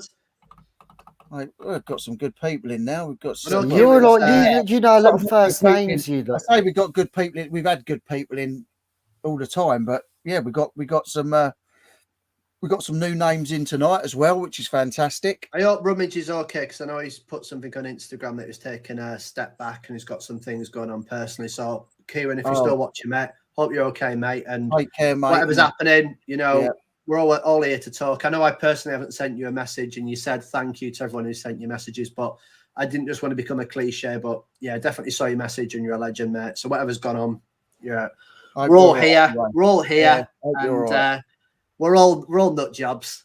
Yeah, that's true. Spice Girls Reunion was a classic. Yeah, yes, it was. So we got Monkey Thrifter in as well now. Evening, Peter. I see his first video of his. I think I watched today. I'm sure it's today. Boot sale one. Grand, my ears burning. Hey, you're okay. Just trying to get. So, what do you reckon, Max? Then for next year, maybe you could try doing like a video of like selling bits on eBay from a beginner, and you like as a beginner, it would actually be as a beginner selling. It would be quite a good series, to be fair. Zero feedback, zero anything. It's just just literally this is me trying it. This is what I didn't like about the app. This is what I did, like, you know, like just literally raw. And this is all the stuff that I'm going to ask all the other resellers to try and sell for me because I can't sell it. Just auction. No, defo, man, 100%. I do want to get caught up because I don't want to. I'm putting less time into the boot sale ones in the editing side of things, and I've just made a decision that I'll be more creative on the ones like the Harry Potter stuff. Do you know what I mean? Where I can be a little bit more creative, and there's music to be added, and this, that, the other. Because I want to get it to a point where what I'm putting up is live. Like obviously the updating thing I put up the other day, that's like the day that I've done that, that's the day that I sent it out. So all that's sort of fresh. But then the videos that I'm going to be going through, you know, that's from like 2-3 weeks ago. So I want to be current. I want it to be like you're doing, which is a task. I've done a 5-day day in your life of like, and that was hard. So you're doing 25 days in December, man. Yeah, 25 days in December. Yeah. Hat off to you, like that's a big. I don't know if I'll do it, Max, but I'm going to push through it. I'm going to do it. I think you can. I feel like you can, and I think like even if you don't edit all of them, even if all of them are not pre-edited or edited versions, and you do a couple of lives, a live counts as a video going up a day, doesn't it? So, I try to do one every now and again. I try to do one where it's just get it up. You know, just try and see if I can do them without editing. First video will be pretty sweet for the 1st of December. It's kind of why have I not done a video in 9 months? And it's kind of just updating it almost for myself, because eventually, once I've got 10 years worth of videos, which I plan on YouTube being more of like a vlog, so my daughter can look back. I can come back and go, this is why I haven't been doing videos, but this is where I am now. And I can be like, look, what I said about being a part-time reseller, I'm now a full-time reseller. So, you know, I can celebrate that with people. Thanks. It's gonna be. I'm looking forward to it a lot, and getting in the editing process. And to me, what I'm most looking forward to is when you're doing a video, and I'm gonna go because on a live it's just fun. You haven't got that pressure, but when you're doing that video, I don't know what happens. It's like someone just takes words out of your mouth and you can't speak properly. I had this conversation at work the other day. So one of the lads said. I said they had to do a bit of recording. They're doing some sort of like little advert thing that they're making, some assembly type advert, and they know exactly what they got to say. But it's like, why does it make it so difficult the minute that camera's put in front of you? There don't need to be anyone else in the room. And I'm like, trust me, I know the feeling. Like I can be in a house on my own, but the minute that comes out, you know, I'm talking, I'm messing up, I'm not talking because I can't get the words out, or it's a pressure. The thing is, it's actually quite hard to do. You can look at all the videos I've done, and there's loads of them. You wouldn't believe it, but actually, you know, it took a while to have the confidence to even get that thing out and start recording. Do you know what I mean? It's building the confidence, getting out your comfort zone. I mean, like I say, if you go back to my first videos, I'm like all nervous, and if someone walked past the car, or I'd stop talking. And now I walk down a busy high street talking to the phone, because I'm not talking to the phone. I'm talking to you lot. So when I'm talking to you lot, don't matter about them, don't matter about anyone else. I'm talking to you guys, whether it's a video or whether it's doing this, you know. Let's be honest as well. Most people are walking around the street like this now, aren't they? Let's touch their phones anyway. It doesn't really matter. Yeah. I was at the park today. So what I do when I go to the park, especially now I've gone full time, because obviously I use my phone for reselling. I put I won't say where it's left in my car. I've got to be careful, but I leave it in the car in a secure place, and I don't have it on me personally because I know I would just be looking at it, or if something happens on eBay, I wouldn't be enjoying that quality time with my wife and my daughter, or when we went to the park. And I didn't speak to my wife about it, but when my daughter's been pushed on the swings, I just had a lot of look around and was just taking a moment to enjoy, you know, that it was sunny for once up north. I was like, thank the Lord. I was there on the seafront. I was like, it was beautiful views. It was nice. But there were so many people and mums and dads just on the phones. And I was like, your kids are here and you're not looking at your daughter going down that slide. You're missing these golden opportunities. And this is like, they're the best parts of the day. Like, you're missing it. And then you're going to take your daughter home when they're absolutely wrung dry and they're screaming and they don't want to put the pajamas on. And then you're going to resent parenting, but this is the good stuff. You forgot they're also in that time they're going to post some pictures of that time that they spent down. And make it look like they spent all the time with their kids and stuff. But actually, most of the time was on that freaking device. I've had this battle and I can't even say nothing. Like, I'm hypocritical when I'm saying this because I do spend a lot of time on it, but I feel like I'm at a point now where I feel beaten. I'm going to be honest with you. Yeah, I feel beaten. Sarah, I hope you're watching. You know I'm beaten, right? 5 years minimum. I've been just trying to decrease screen time with the kids. Sarah, you know, there's a lot of negativity online and stuff. And I mean, with this side of things, I've not experienced any negativity, but I'm not looking for it. Do you know what I mean? Whereas on TikTok, on Insta, I think I've heard from people that I work with and through this, like that Insta's more of an upbeat place. But again, it all depends on what you've searched for previously. Like with the algorithms and that, Gary, it can be so toxic. So it's like, it took me, I wish I'd have recorded today. I should have done a live all day. We done the front and back garden and I cleaned out the shack. And I said to Mia, you're coming down, right? And you're going to give me a hand doing something in the garden. Your ferrets, you can help clean them out. You haven't cleaned them out since your baddie had them. I know you don't like cleaning the poo and that out. So I'll do that. You're doing the run. Right, that's all I asked. Half hour max that would take, man, to get her off that flipping phone. And to be fair, she was on Xbox and on the phone, so she's got her mates on the call on the phone. She's playing Roblox on the Xbox. I get her out, but every 5 minutes is like, "Am I done yet? Am I done yet? Am I done yet?" Like, I'm at a point now where it's just a battle to get them off a half hour. So I'm going to carry on fighting this war, but it's a good fight. It's a good fight, though. I do find myself doing the same thing. I think a lot of us have fell sucker to these, and I think it's due to the speed up. It's happened more so, and there's been a huge sort of influx with it because of lockdown, which I get. Yeah.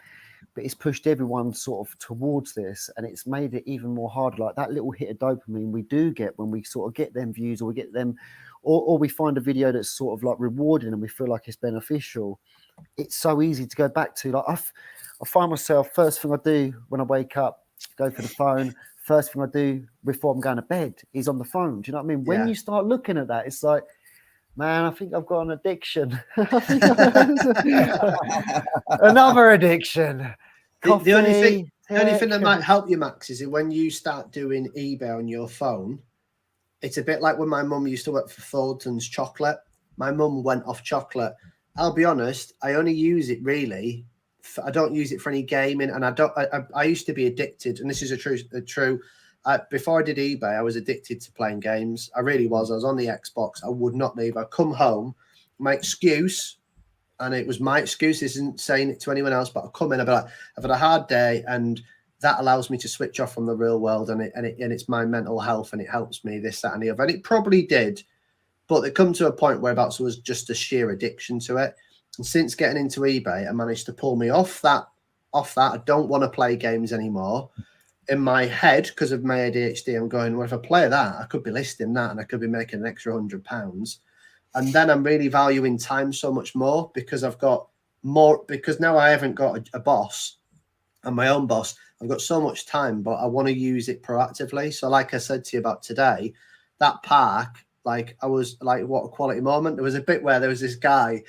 Like it's hilarious when I don't have my phone because you can just switch off. There's a guy jogging with like this little chihuahua. Basically, he's obviously got the dog because of his girlfriend. You could tell, and he's jogging with it anyway. He's jogging down the seafront. So I got my daughter, and she's free coming on 4, and I went, right, come on, Holly, let's go and beat this guy. He literally wet himself, and we're racing him and his dog down the seafront, running next to each other. And it's like, it's comedy gold, like, and I didn't need someone to take a video or a photo to go, oh, look how funny we are. Let's get. It was like, no, that's the moment, and that's something that, yeah, he'll remember as a laugh. My wife's wetting herself, laughing at us too. My daughter's like buzzing as anything, and then, it's just good. It's good times.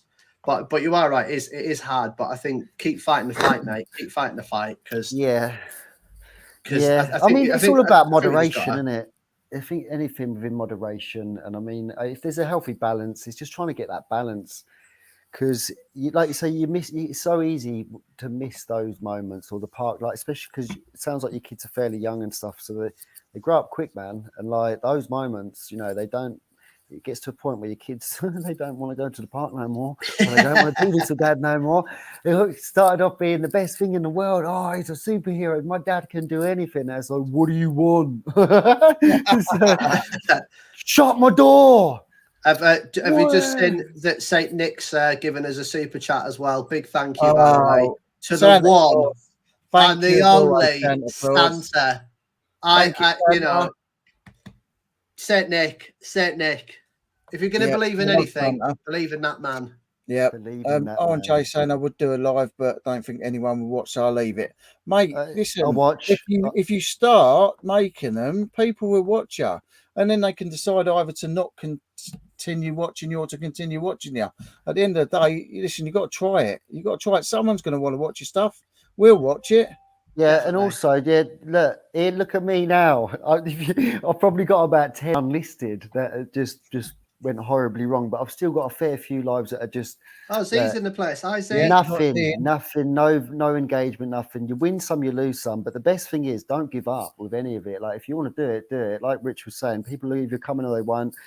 Within this community, I feel like you'll always get someone pop in and pop out and say hello. So maybe if you're fearful of no one turning in, maybe just do like a live where you're actually going to be doing something or talking about something. So whether they come in or not, you just got something that's coming out that could be informative. It might definitely be good practice. It's all practice.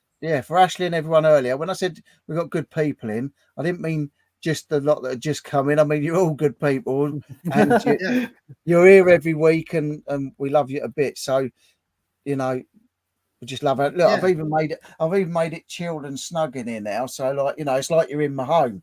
It's like you're here with me. The thing is, it's that thing. It's like my cocktails the week. Each week, I do my research. I prep my cocktail because there's going to be a little fun part of the show, so that after maybe someone might go and try it. If one person goes and tries my cocktail, then cushy. Like when I did the Halloween one, which was quality, that was amazing.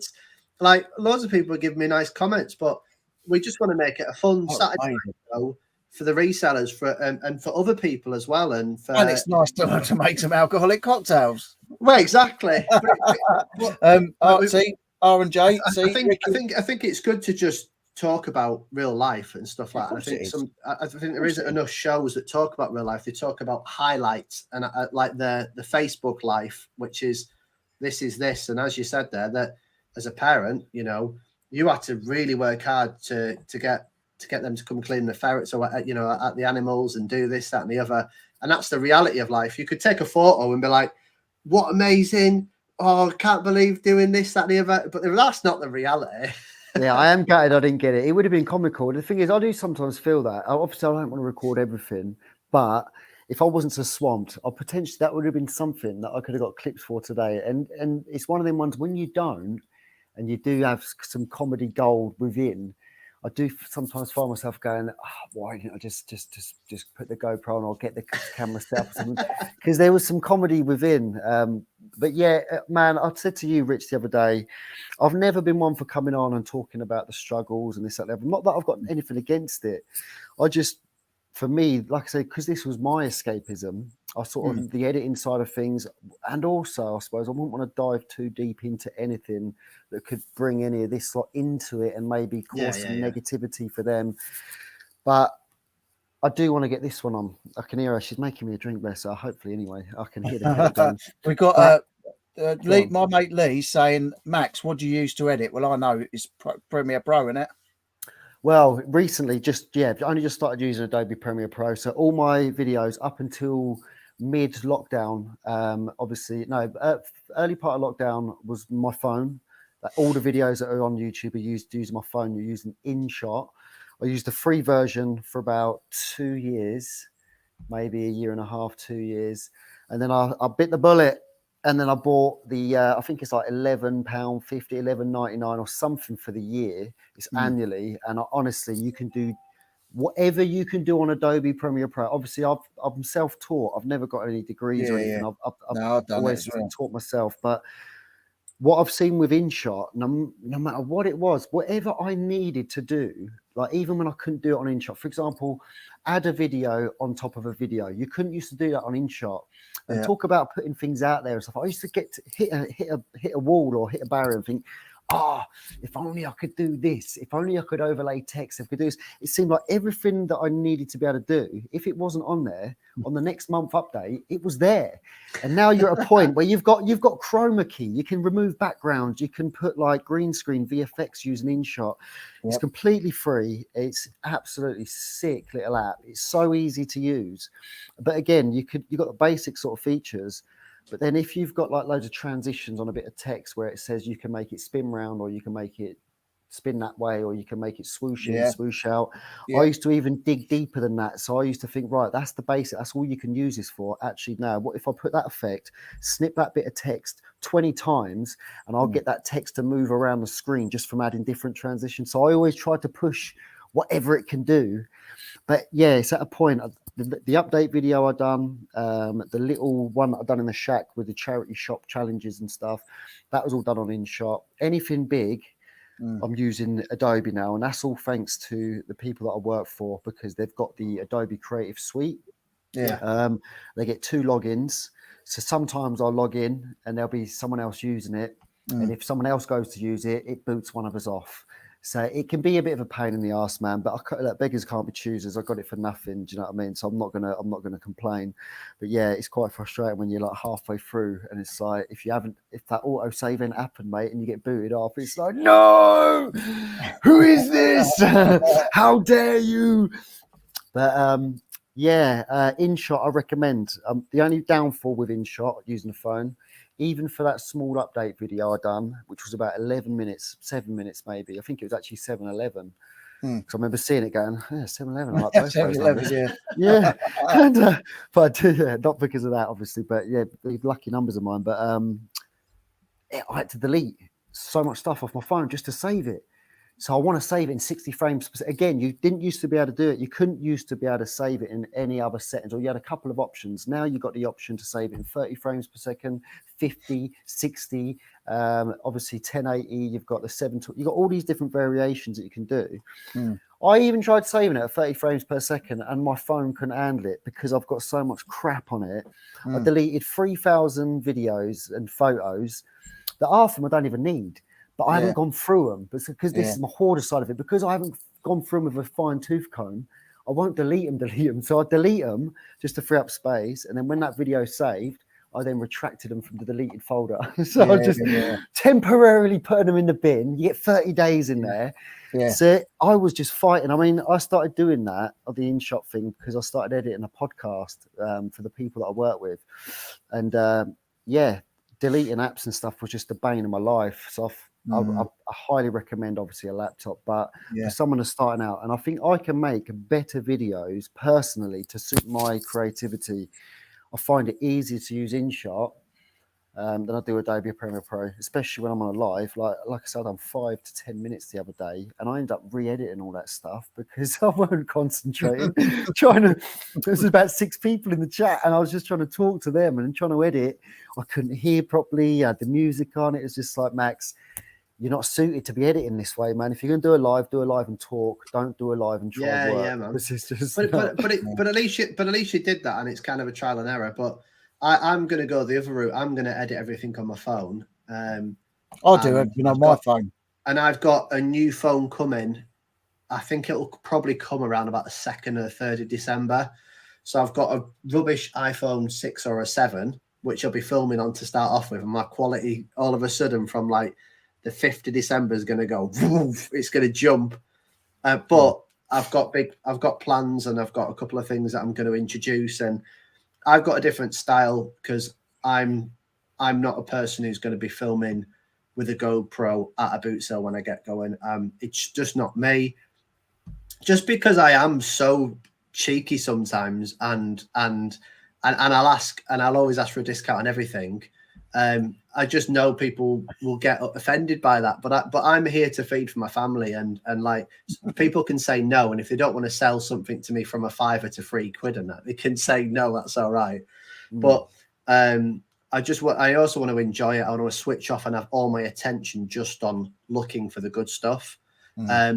But my style of videos is, I'm going to kind of show what I've got, how much I may have paid for it, what I'm looking out for, how my journey's going.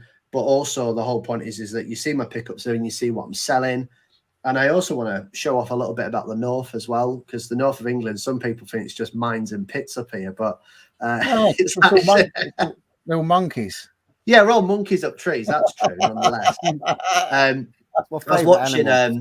I was watching Tyson Fury on Instagram, and he's 10 minutes from whereabouts I live, and like amount of times I see his videos, and like you're like, oh man, it looks so good, and I'm like, literally that's just down the road. Like there was a video of him and his dad and Malado, who's fighting Jake Paul or whatever.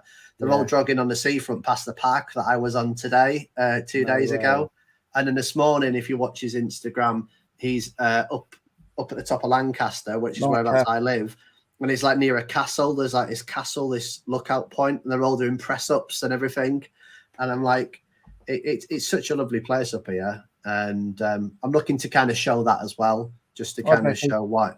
Because I used to live down south, and I love the south of England. Like it's banging, it's just amazing. I just couldn't physically afford to stay there. For me, it was a financial benefit because my wife's a teacher. She gets paid the same here as we did down there.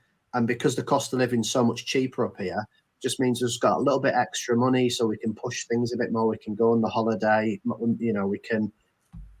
want to get a new sofa. We've just got that little bit of extra money. And if I was down south, I don't know if I could have gone into reselling, because I just think I wouldn't have had the guts to, because we've got less outlay. If I don't hit my targets, it's not going to be as crucial. But I'd love to win the lottery and then come live near Richard again, because it is nice down there. I do like that. Thank you very much. Appreciate your Santa's on it. Yeah, so never expected, always appreciated. I see someone put a chat up saying that they've started to compare themselves with other people on social media. I think that's Steve Green, yeah. Yeah, don't do that. It's hard. I know it's easily done. He's been on YouTube a long time as well, I think. I think I might, to me, I'm lucky I've gone through YouTube. I've already gone through that mental block with something else when I was in the gym. When I first went to the gym, I used to look at everyone and think, oh, I need to get as good as X, Y, and Z. And then when I hit my peak and I had my abs and I had a good body, which I don't now, but I'm working back towards my fitness. How I got to my success is I was only competing against myself, and I was trying to be better than what I was the day before. And then as soon as I learned how to do that in my head, I use the same mentality as I do YouTube. All I'm wanting to do is just get a little bit better each day, whether it's bit better editing, whether it's better presenting stuff, whether it's better camera angle, whether it's whatever it be. I just want to kind of get that little bit better each time. And that might just be an increase in business. That might be that I get a cap over the mic, so the wind is that you don't hear the wind crackling. But I always want to improve and make things better. That's it. If you're doing that, I feel like if you are just trying to better yourself, it's got to be the best way. Because, I mean, I've been a sucker for it myself, and I've seen other people do it. I mean, it's easier said than done, but it's not even worth comparing. I mean, watch other people and maybe get tips and stuff from other people. But when you start doing that, I mean, like, yeah, it's a slippery slope. Like what you just said, James, like 100%. Everyone needs to get in that mindset. It's like just bettering yourself, like each one, even if it is only in small steps. This chat again the other day, like I used to get deflated. I don't like using the word depressed. I use the word deflated. Depressed, like it's deflated for me feels like it fits better. But even the smallest of things, like we've done the front and back garden today. I've got another 20-30 minutes maybe edited of that video, and there's probably only 10 minutes left to do. I'm gutted I didn't get it done today, and I could have easily gone and got depressed because I'm seeing other people putting up videos. I'm like, how are they doing this? How have they got time? I borrowed 3 box sets off the neighbour the other week because I wanted to get through the Marvel ones and just watch them all in chronological order, or whatever you want to call it. And my colleague said to me, he's a Marvel fanatic, he's like, you're mad. So again, I'm beating myself up because all these people have got time and I haven't got as much time. But sod that. Concentrate on yourself. As long as you're bettering yourself and you're getting stuff done. Doesn't matter if it's really small, really big. If you're making improvements on every single one, whether it's the angle, that wind muffler, whatever it is, or even just the content or the sales, man. Just be happy that you're doing you. Do you know what I mean? That's 100%. Took me years to get there. Santa Claus has just said, always be yourself. Unless you can be Santa Claus, then always be Santa Claus. Yeah, I like it. And that needs a t-shirt. That needs a t-shirt. Yeah, it does need a t-shirt. I mean, the thing is, you know, I watch my, and I go, oh, to James, I say, oh, down 2 subs today and all that. So I sort of, that's my problem. I look at the likes, I look at the subs, and I watch them going up and down, and it's like you only notice the ones that are going down, and it's like it doesn't matter. It doesn't matter because the subs that stick with you are the ones that matter. They're the ones. So subs is nothing. You know, it's nice to get to 1,000. It's a nice goalpost to it, or a nice target to get to, but like, you know, you're not going to be rich beyond your wildest dreams when it happens. It's nice because you know there's more people that like your content and that are watching, but like it doesn't matter who you are, you're always going to get subs dropping off. It doesn't matter. It's not, and you're always going to get haters as well. Yeah, but it's not because but any of that, it's not because you're doing badly. It's probably more likely because you're doing good.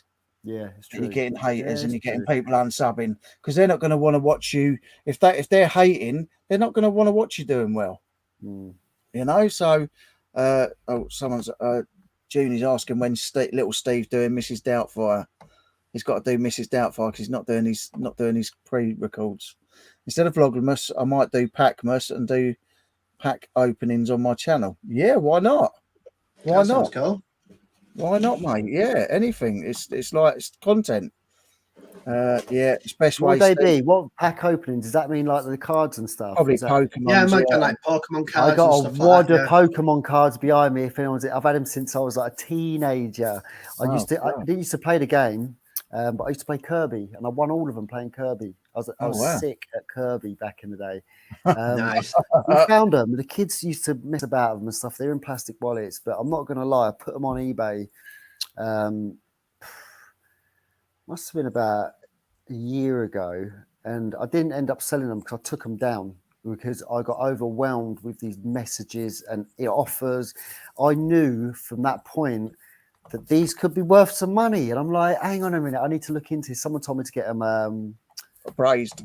Yeah, that's it. Yeah, it's marked or checked. Oh no, you're talking about graded. Yeah. That's the word. Yeah, graded. Because that guy, oh man, the guy that makes music, he's just started his own grading service. Bloody hell, it's been a while since I've seen any of his stuff. Boys, how many rooms in the house have your quality merch moved into?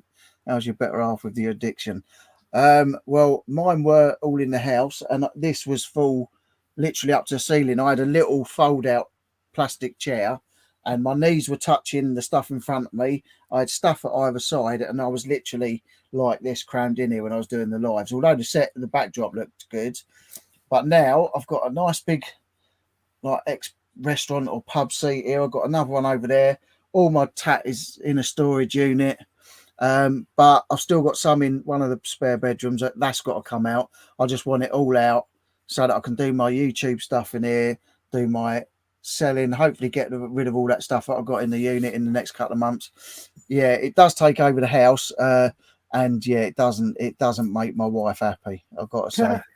I've got to say, I'm glad we're in this together, because I think I'm on 3 rooms that I've got. I've got the you've seen both my rooms as well. This is the tiny compared to downstairs. But yeah, I've got 3 rooms in the house. Anyone filled up their loft? Who's filled up their loft? You know when your loft's filled up, when you see that these screw heads popping through the plaster.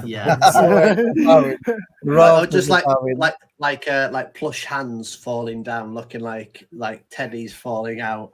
I do want to do a video going through some bits in my loft. I feel I've got some decent bits. Old puppets I bought from boot sales. I've got an old camel puppet. You know the old fags, the camel fags? Yeah. See this puppet at the boot sale. This is the sort of tat I buy. But my dad, everyone else, like, what are you doing, Max?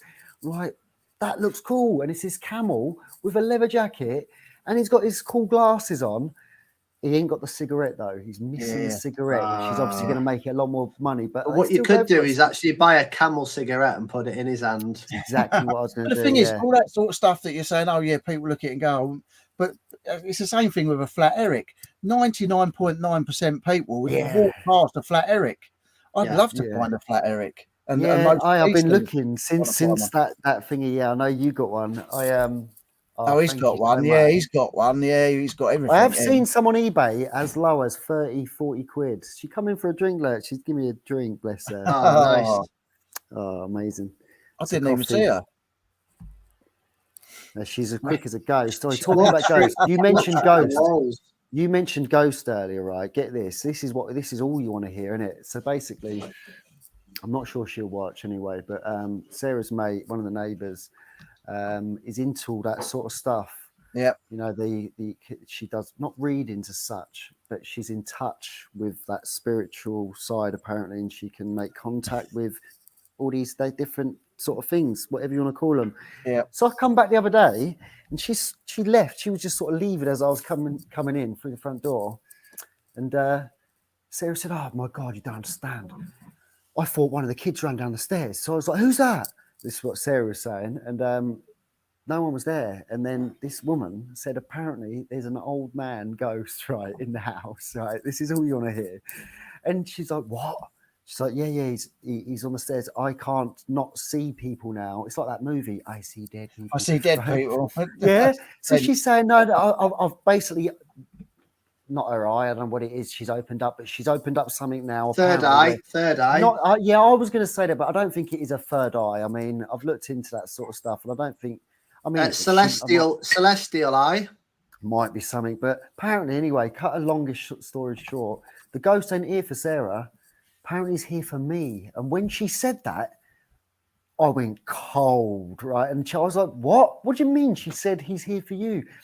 She said, "He's not here to do anything. It's not a horrible spirit. He's here to make sure Max is all right." I'm like, well, at least someone freaking cares about me. You know what I mean? Yeah. Has he subscribed to your channel? No. He's leaving me a dislike on the bloody But no lie. So when I was waiting backstage coming onto this night, and this is got us on my kids' lives, right? I will believe more if I see something. I've got ghost stories I could tell you all day long about what my nan and granddad told me from their house in Biggleswade, the Bulk, some old horrible looking house and that. But look, I've never seen anything myself. Heard some amazing stories. But when I was sitting backstage, waiting for you to turn up, because I was a little bit of an early bird, when I screen kept going glitchy, you know, like something out of a horror movie, and I kept going, really? And this is like, it's a new laptop. It wouldn't, but it's probably from this end. Oh, right. My wife sees all weird things.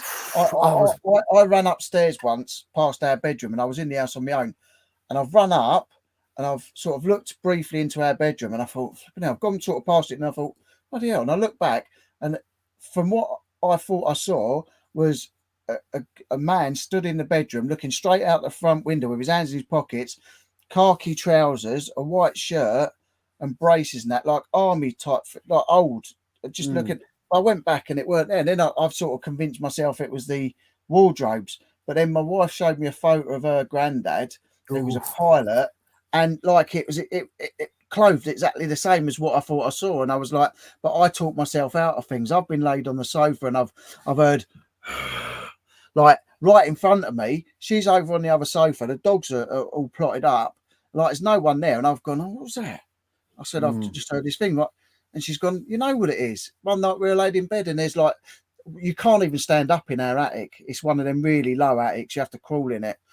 And one night it was like someone was running up and down the attic. It was crazy. But I always talk myself out of it and go, nah, it's rubbish. It's no such thing. But, so are you one that don't actually believe, or do you just? I convince myself it's not. I'm just it's my mind playing tricks, or it's my eyes playing illusions. But my wife says she sees things and all that. Yeah. See, I've never seen anything, but I mean, most things that have happened. Again, I've got some funny stories from back in the old place that me and Sarah experienced just from watching like a horror movie. Then things happened that was merely a coincidence, but scared the crap out of us nevertheless. You know what I mean? Oh man, this one time, we watched Paranormal, the first ever time that movies came out, Paranormal Activity. Oh yeah, that's moody when they get pulled out of bed. We was in a masonette on our own. Yeah, Mason was only young. I don't think he was even born. Watched that film, didn't even dare go into the kitchen. It was dark, and like even our reflections were scaring us. Do you know what I mean? And it was one of them ones. I remember going to bed and then just waking up after falling asleep of this ching, ching, and I remember sitting up. And you know when you get real hot and sweaty because you're freaked out, like almost like a mad rush of like anxiety. And I sat bolt upright in bed, and then Sarah sat up, and we looked at each other, and then it was again ching, ching, ching. On it, never been so scared. And do you know what it was? This stupid idiot decided to double back sellotape, little round glass mirrors to the top of the windowsill, not to the sides, to the top. And then one by one, the tape had just got loose. Do you know what I mean? But coincidence, honestly, I've never been so scared. But it just proved in that instance, actually, I'd be pretty useless if something did happen, because I just sat upright, sweating. I didn't do anything. Just sat in bed going, horrible. You are right though. After you leave a horror or a thriller or something like that, and then when you go back, you're on edges. So even like a dripping of a tap or anything like that, it's tenfold. But it is good fun, and it'd be cool if you could turn that mode on and off, because then when you go to like Tully's farm, like they've got down south, and you go to these horror things, I heard about I'd love to go there and be scared, but I'd go there and I'd just laugh. Yeah, but, have you been to that one? I went there from the went to both my stepdaughters went to it this year, to the scare Tully's farm. I went there the second year that he opened, so I've watched it from when it got bigger. But Jonathan Ross has been going there since the beginning. I see. Jay from In Between. Is that his actual name? James Buckley. He does at home with the Buckleys, doesn't he? Yeah, but he went with Joe Sugg. Yeah, I didn't watch it because it was dark video, real dark. But I used to watch all his videos. But yeah, he's mates with I like Jay. He's got that at home with the Buckleys. I absolutely love his videos. Every time one cut, I wait for him to come on. I didn't like that one just because it was dark. You couldn't really see much. I think that was I think he did a video on it as well. But yeah, I love it because apparently the mazes up there were absolutely brilliant. I want to go. I do want to go. I've never been, but I don't know if I'd be able to I feel like if someone jumped out on me, I don't know if I'd be able to resist just lashing out. You know what I mean? If I go scared. If you be game for it, maybe what we should do is see if we can do a reseller meet there. Hey, mate, that would be awesome. Because that is a place that's worth going. Yeah. Christmas one as well. We've been to the Christmas one. But you want to go there when you're getting chased by a chainsaw guy. Yeah, that's the best part. Perhaps that's something we should sort out for next year. A reseller. I'm up for that. Yeah, resellers at Tully's. So if any of you guys in the chat are up for that, we'll put it in our diaries. Next year, we'll go to Tully's and take over. Yeah. Reseller meet up at Tully's Scarefest. I'm up for it. Yeah, and what you do as well is you it's better you get what you call stamps for the rides. So you get a stamp card, like you get stamped. you're best off buying the best, the most you can, because you want to go on all of them because they're all just as good. But we used to go with like 5 or 6 stamps free. It was quality. I absolutely loved it.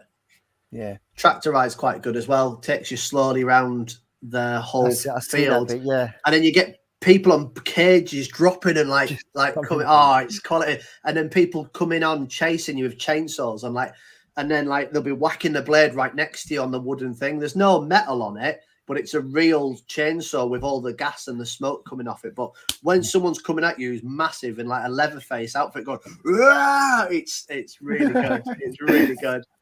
Sean saying he's heard of this North place. James mentions, think some cobbled roads head that way, but not sure. Whippets and a diet of dripping with curry sauce is for me. Boys, I don't want to be that guy, right? I don't want to be that guy. How long are we on? Just because I'm busting it. Have I got time to go for a 2-minute piddle? If you want to pop off and go and... Can I do that? Yeah, because I'm getting really uncomfortable, man. I got a weak bladder. If you click stop cam, you're not in class. You don't have to put your hand up. No, please, sir. Sir, please. Mate, please. You want to go? You want to have a wee break? I should have like a little button I could press where it's like be back in 2. If you click stop cam, there you go. There's your little break. That's the first time we've had someone ask to go for a wee break. Yeah, can I go to the toilet? Yes, go as many times as you want. Can I have a wee? I think we all have Oh yeah, Lex is one of them. Oh dear. They're all going. They're all putting their hands up now. I know. Oh, that's good. I know. They all want to go and have a break. No, I think Tully's Farm meet up. Definitely. Reseller meet up. And you know that we love Halloween, and then what we'll do is we'll try and do it. So we'll try and do it, Richard. So we'll go there on the Friday, and then I'll then come to yours for the Halloween special next year. Yeah, definitely. I say I got the smoke machine now. Smoke machine's waiting to go. I'll come out before then. Yeah, cheers, Steve. I'm glad you like the background. And then I noticed that Dave's in the chat as well. So hi, Dave. I just want to say hello to him, the legend. Hi, Dave. Stop bragging about all that room you have now. I'm so happy. Look, I can spread out and chill out and got room to move. I love it. I've got room to actually do some work now and do some listing in it because the table that the laptop's on now, because otherwise I'm sat too far back. But the table the laptop's on is where I'm going to be taking my eBay photos from future. So mate. I love it. Your backdrop looks like something. If you took a picture of that and listed that on Google as a backdrop people could buy, you would sell loads of that backdrop. I'm telling you, it just looks like a cool backdrop. You got a lot of stuff which is cool. Yeah, it's good. I love it now. I'm so happy with. I mean, you still can't see the mess, but once I've got that mess cleared up, it's going to be wicked in here. Once I get the bar built. What was saying? So I just started filling the loft. Long time since I have seen a vid of you stuck in the loft, Steve Green. I had a YouTube channel that I did vlogs and skits on, even a few songs I recorded. Took most of it down, didn't seem to take off. Mate, listen, it's probably just timing thing, and like the more you bash away at it, that's the only way it goes. Oh, sorry, that's what she said. The more you put yourself out there, the more videos you put up. That's better. That's better. Yeah, I should have known. The more you bash away at it. That's what she said. I'm trying to see if there's anything else. Always wondered that. Why is Eric flat? I have no clue. It's because you used to live in a flat. You used to live in a flat. That's why. That's all. Is that what it was? My flat, Eric, is in pride of place in my movie room. Oh yeah, Steve's got one. That's what I was saying. Oh, there's some on eBay. Currently the bids are at like 34, 40, just under 40 quid. But I know they're not going to stay at that. That's the problem. Yeah, they keep going up because everyone wants them. I'll tell you something that I wish I still had, and it's not because I'm still a fan of the movie. I've got nothing like, it's not weird or anything like that. It's just something I had as a kid, and I looked into it to see how much they probably go for, and it's like, where is that? Where is that doll? But I had I had many dolls. I did have a few dolls. I even had a buggy at one point as a kid. But no, this was when I got to about 5 or 6, maybe 7. But I had a Macaulay Culkin, a Home Alone pull string freaking toy doll. Yeah. And, oh man, you see how much they sell for? And I said to my mum, I was like, where is that? Where's that doll I used to love? You know, that Home Alone doll that it's now selling for 300 and something quid. Chris is saying, who's that behind Max? Oh, you don't. No, don't. I tell you what, right? I swear to God, if there is something in here now, it's only because she's brought it in here. Anna, right? If you are watching over the road, right? I'm telling you now, if you bought it, you can freaking take it back with you, because we've been nice here for 2 years now and had nothing, no issues. We left a neighbour from hell in our last place. You know, it's almost like we died and come to heaven here. It's amazing. And now she's bringing spirits into the freaking house. This is what you're doing. Just let us. You saying always fun to mix a few top trumps with a spiritualist tarot cards. The spirits are with me. Was your departed granddad a triceratops? mix them old cards up. I think, by the way, lads, and thank you everyone, by the way, I think we're on 82 thumbs up now. Oh, wow. Nice. Well, we've got 82 in the chat still, so that's amazing. See, that makes sense though, doesn't it? That makes sense. This is what I found confusing. It's like if you've got that many in there. Oh no, ignore me. I've gone 10 higher. We're 72. See, look, there's 10 of you that haven't done it. Get over there and click a thumbs up. My house has ghosts and animal 10 ghosts. is now the minority. Yeah, no, they're in the clique. They're the cool crew. And he's saying, I see dead people at work. I waved hello to Fred, said hiya to Fred. He waved back. I went out the fire door and remembered Fred is dead. Wow. Some freaky, spooky stories. Hang on, that's Max. Who's that stood next to you on your left hand side? Looks like a small woman wearing an apron, pattern apron on her hair tied back. Bloody hell, Derek Okora will be here soon at this rate. Yeah, it will I used to love watching that Most Haunted. I used to be addicted to it. Yeah, even showing me age now. I don't even know if it was a big thing. It was definitely like an American thing. They used to sit around a campfire. These teenagers used to get I used to watch that. You used to sit around a campfire and then take it. They want the story. Chuck something in the thing in the fire. Yes. And what was that called? That was awesome. Oh, someone must know it in the chat. Oh, what was it called? It was like wasn't the song like "Have you ever felt like this?" No, that's something different. What was it? It used to be on daytime TV as a kid. It was like a spooky thing. All the teenagers used to go around the campfire and chuck something in the fire. Yeah. And then that was banging. That was a banging TV show. That was good. There was some freaky ones on there. There was some. Yeah, that was. Getting stuck in the mirror. Oh, maybe it was Goosebumps. No, I don't think it was. It could be, to be fair. Was it Goosebumps? I don't know. Could be. Oh, it's banging. Yeah. Oh dear. I went to the press night at Tully's in 2019. Nice. Yeah. Yeah, I was going to go there as Jack Skeleton one year, but I ended up doing something else. But yeah, you've seen my Jack Skeleton, but they wanted my Jack. That was really good. I got it. Are you afraid of the dark? Are you afraid of the dark? That's what it was. Back in the 90s to 2000. Can you still watch it? Can you still watch it? Yeah, it's on IMDb. But I think YouTube, there's episodes on. I remember a few years back trying to get the kids to watch it. You know, it's like with young ones, like you try to get them to watch something that you thought was cool. They're like, as soon as they can see that there's a little bit of pixelation or a little bit of like, you know, not the graphics are not on point, they're not interested. As scary as some of them are, they're not interested. But yeah, are you afraid of the dark?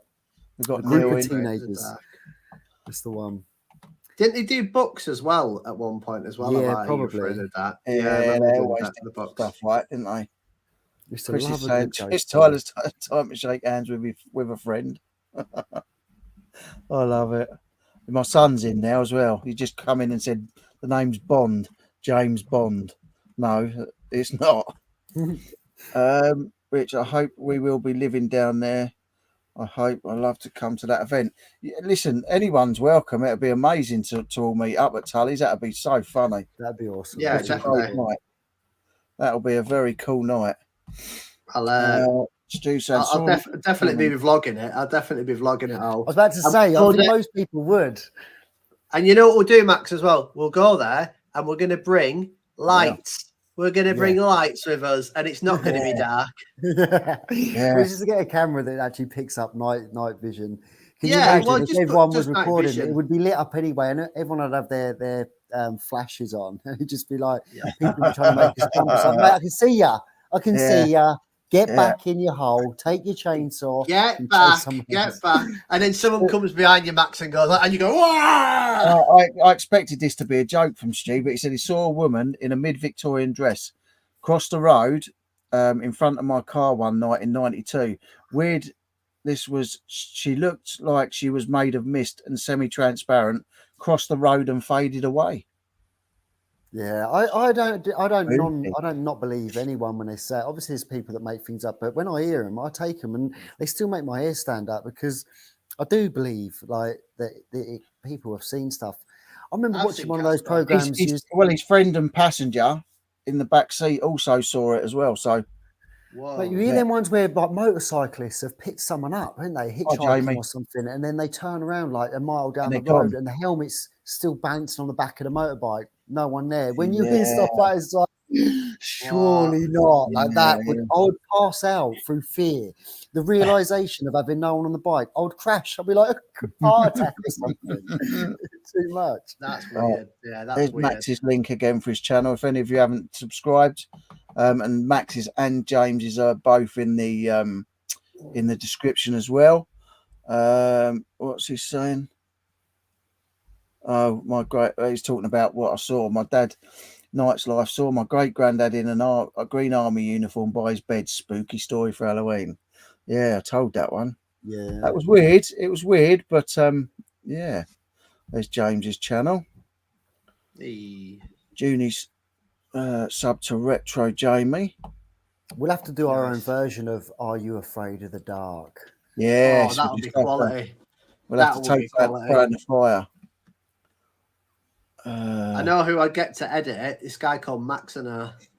Yeah, you know what? I didn't even think about how long my passion, because not even a passion, but my hobby. I used to think. Well, I started to feel like it had only been like the last 5 to 7 years that I've been into editing. But I was thinking about. I was talking to Sarah the other day, and I remember as a kid being given a JVC shoulder camcorder, took the tape cassette on the side, and me and my mates from the estate would go out and we'd like make little like movies or horror movies or something, and like we'd do different scenes. So my cousin would come around the corner with his backpack on, he's coming home from school, we'd set it all up. We never really written down any lines or anything, but we used to just practice it. And then he'd come into the house. My house was always like the hub, and then like he'd open the front door and the door would open, and we'd stop the camera, press pause. And then my mate Warby would come down the stairs with his Halloween mask, and then he'd stand behind the door, hit record, and then the door opens, and then he's standing behind the door with his knife. So he was adding like VFX without the ability to actually edit on a computer. We were still doing trickery with the camera. Yeah, that's good. And I think that was from a young age, man. Although that fizzled out, and I went into the building side of things, and then my job that I'm in now, like, I just completely forgot about my love for that sort of thing. PvP saying that Are You Afraid of the Dark was a Canadian TV show. Was it? Yeah. Yeah, I know it weren't UK. I know it weren't made in the UK. Yeah, no, it's brilliant. I really liked it as a kid. It used to be on like Saturday daytime or something like that for us. It was really good. Yeah. It was like morning. It was like SMTV. I don't know if it was SMTV or prior to that, but it was. Oh, Tommy, good mate. I think it was Biker Grove area. I think it was when Biker Grove was on and stuff like that. Back in the day. Which one of these guys goes to Taco Bell? I've never been to Taco Bell.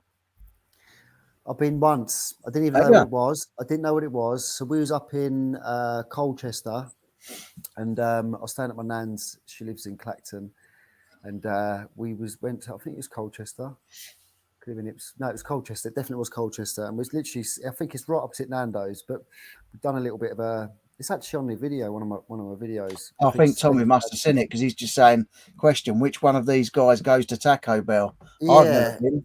No, well, Mason picked it, mate. Oh, amazing! Like it's like I asked the guy because I never knew. Obviously, I've had like the what do you call it, tacos and stuff. I said to the guy working there, I was like, look, I don't know really what to order. What do you recommend? Just give us whatever you feel. Like, obviously, don't make it too spicy because he don't like spice. So it's for me and Mason. We devoured it, mate, in minutes, and it was like, oh, definitely eat another 5 of those.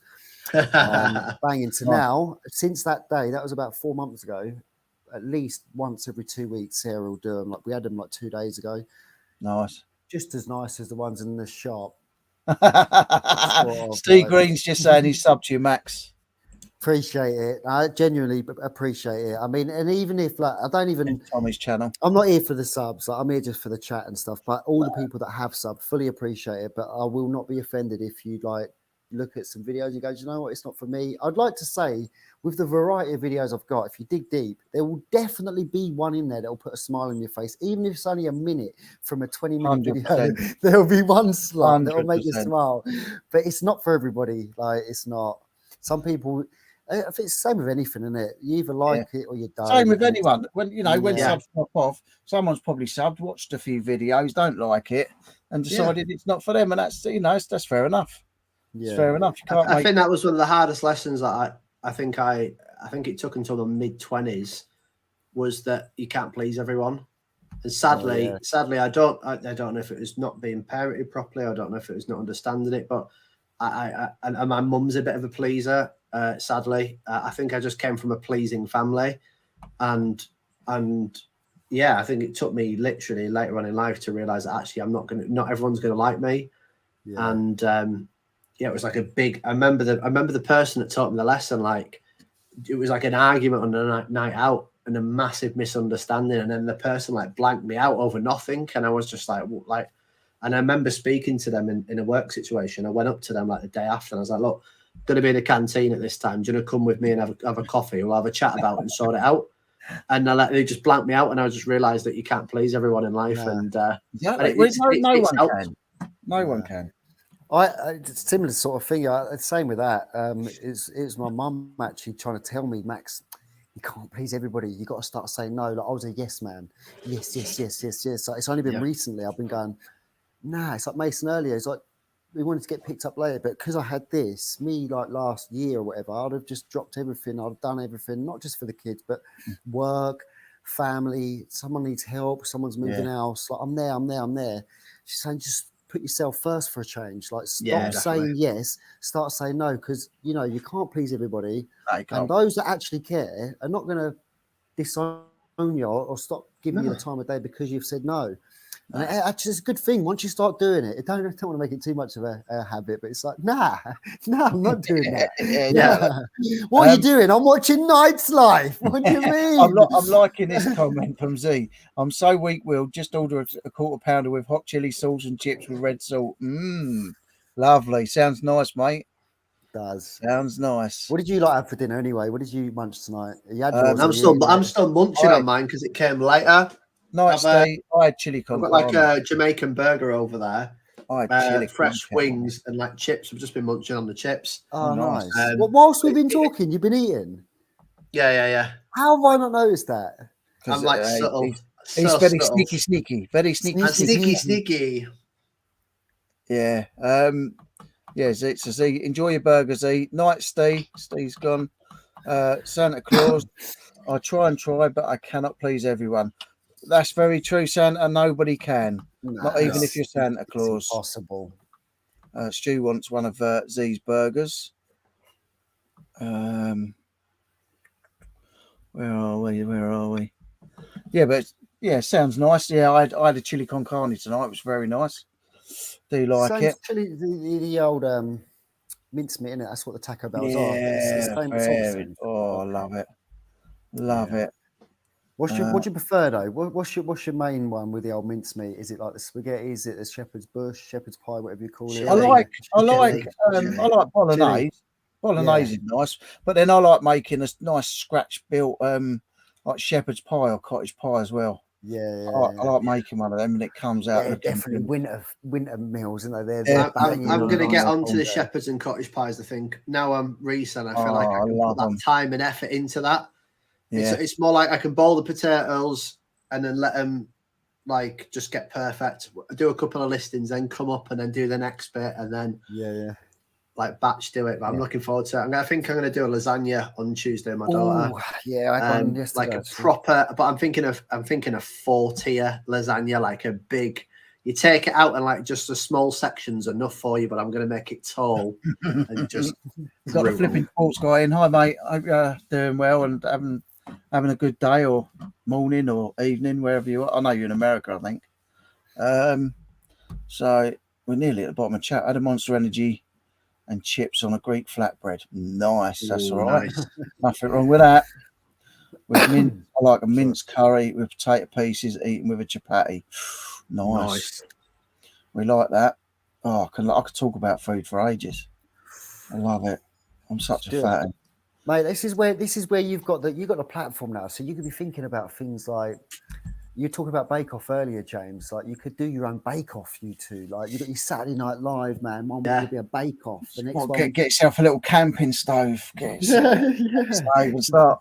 You talk through it. And here's one I made earlier. Tesco's own brand. Yeah. Just take all the wrapping off. Stick it in the dish. There's that guy in there. I can't remember his name, but I used to watch bits of him. And the only reason I found out about him, he done our local chip shop. He goes around like rating all the old Max, your mic. Your mic's just. Okay, I can hear you. Yeah, that's better. So I forgot about this. He goes around rating all like the chip shops, any takeaway, and I see him bopping out there. He gets like 30, 40, maybe 130, 40k views and stuff. So he's quite big. Yeah. You just rock up, get the takeaway, talk about it, and just does what he does, man. But yeah, you've got that where you could do all sorts of stuff on these Saturday Night Lives. Yeah, thank you, Santa. Thank you, Santa. The flower thing. That flower thing is it's a backdrop set piece from Venom 2. Let There Be Carnage. So that's what that is. I've got another one upstairs in one of the bedrooms. The wife's not happy about it, but that's it's a set drop piece from. It's the Carnival of the Dead in Venom 2. Let There Be Carnage. Yeah, it's good. Yeah, that's what that is. City of Brotherly Murder. What are you on, Max? What are you on regarding your Marvel? Whereabouts are you? I gave them all back yesterday. Going back. I've not started them. This is I'm getting ridiculed by my mates. I smash through it. You just need Disney Plus, mate. Go and watch Disney Plus. It's easier. Yeah, see, that's why he said he wasn't bothered about how long I had him for, because he's got that. He got that for his kids and stuff, and his missus. They were like Marvel. They went to watch that new one. Is it Eternal? You said you watched it, didn't you? Eternals, yeah. Eternals, yeah. My brother and my colleagues went yesterday. And they went to some game shop after the Geek Retreat where you can play board games and that. I said to him, how'd you get on with the movie? And that, was it any good? And he was like, didn't really like the movie, but the Geek Retreat was amazing. So I'm not into it. I've watched all of the ones. I've seen most of them, don't get me wrong, but it's in that order. I feel like because my mind is how it is, the only way for me to fully understand the story, if it does follow in sync and doing it that chronological way does, I believe. But there's all the bloody series and stuff like that you could also add into that. And when he started talking about them, I'm like, mate, there's no way. And then he said, there's going to be another box set by Christmas or just after Christmas. He goes, so there'll be 4 box sets. Yeah. I'm like, I haven't even started box set 1, mate. I was like, so let me just give them back. I'll tell you what I'll do. When I do actually get time to watch one, I'll knock on your door. And I'll say, Rory, can I borrow that DVD now? Can I not get to the point where you or your missus want to watch one and you're knocking on my door going, can I have my DVD back, mate? Just take it, because I'm going to have it for ages. But yeah, I do like them. But it's a long, how many is there off the top of your head? Do you know how many there is? There's a lot in there. I would say a good 30 to 40, 50. If the episode series, you might be clocking on 60 to 100. Because like they've just done the Loki series, they've done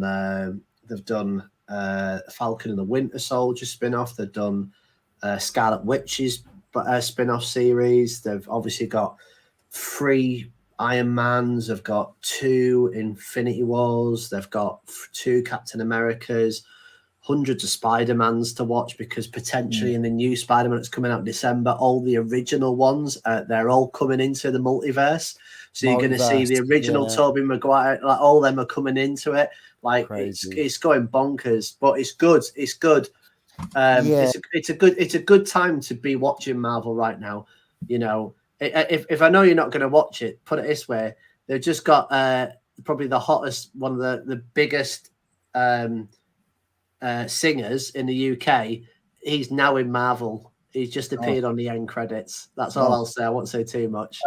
Just for spoilers, it's literally like it's such a place. They're getting such good titles. I think Superman, who's obviously from DC, the actor, he's been cast to potentially play Captain Britain.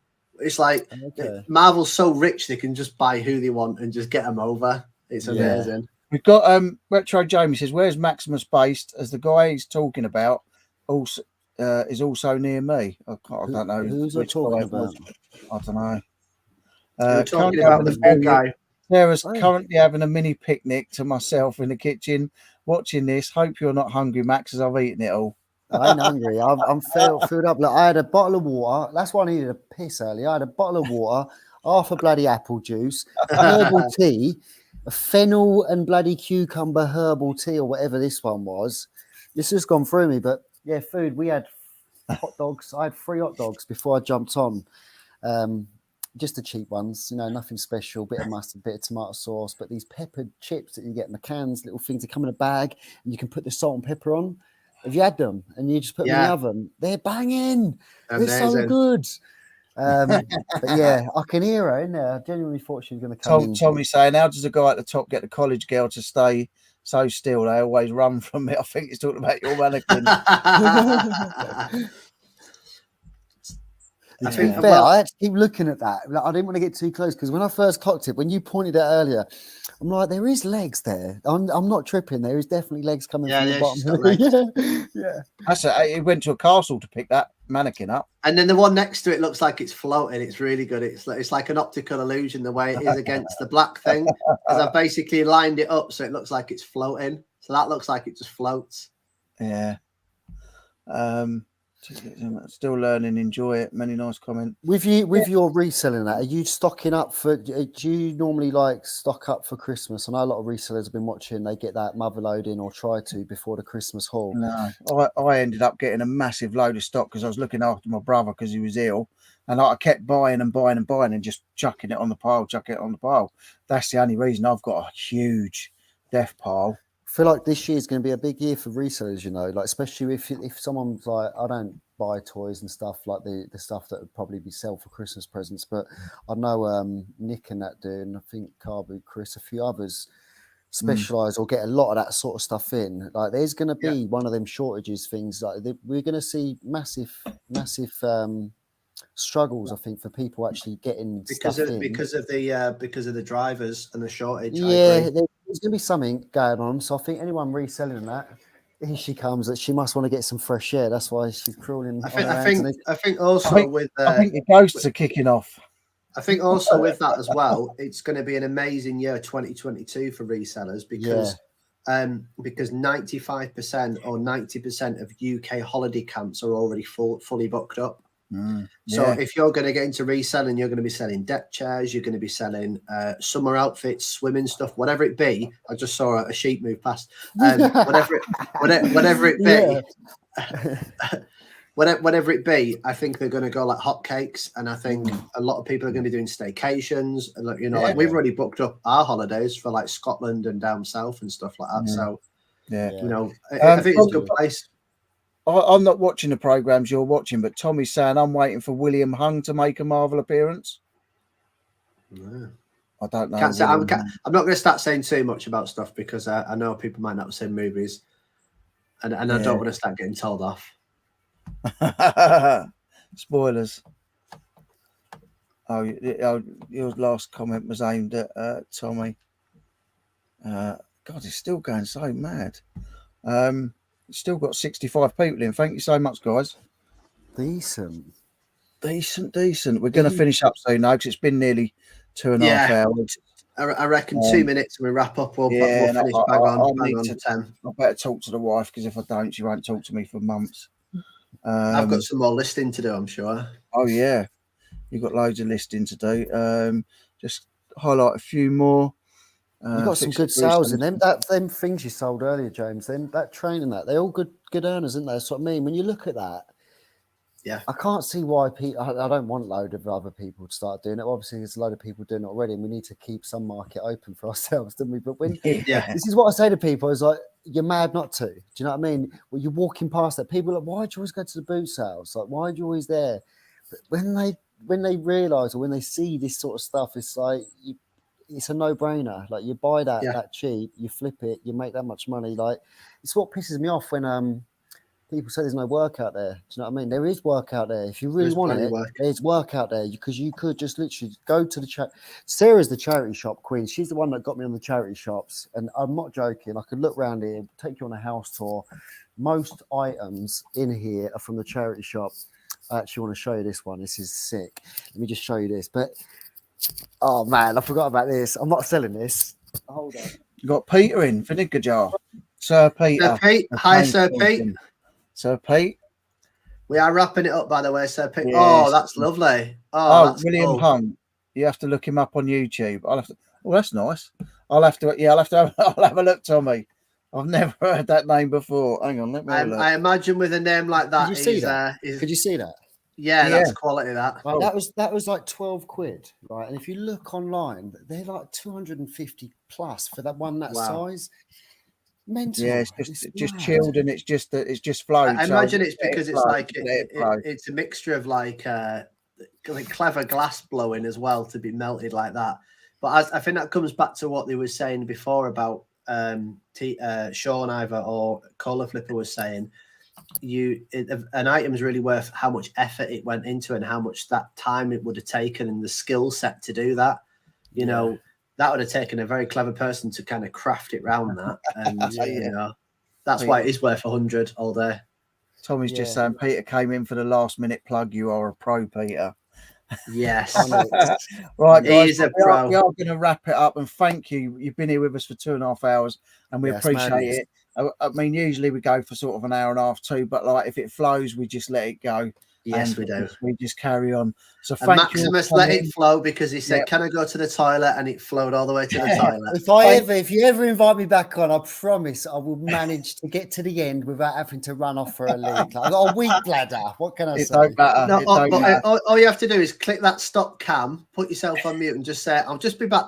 Someone's just at the door." That's all I'll do. That's all I'll do, man. Yeah. But thank you all, guys. Thanks for the super chats. Appreciate every pound and that's given to us as well. So appreciated. You don't have to do it, but like I say, it's never expected, always appreciated. Thank you for spending all this time with us. We appreciate it. Max, don't go anywhere. You guys, we will see you all again next week. So it'll be something different next week, I think. So make sure you come and watch. And thank you all again. And we will see you all again soon. Take care of yourselves. And I'm sure there'll be some content out from some of us. As Max says, well, let's say it whilst we can, Richard. Stay blessed. Yeah, stay blessed. Thank you, Tommy. Yes. Thanks, Tommy. We've just got another little super chat in from Tommy on the last. Thank you, buddy. Guys. Appreciated. And on that note, we are going. See you all soon. Take care. Bye.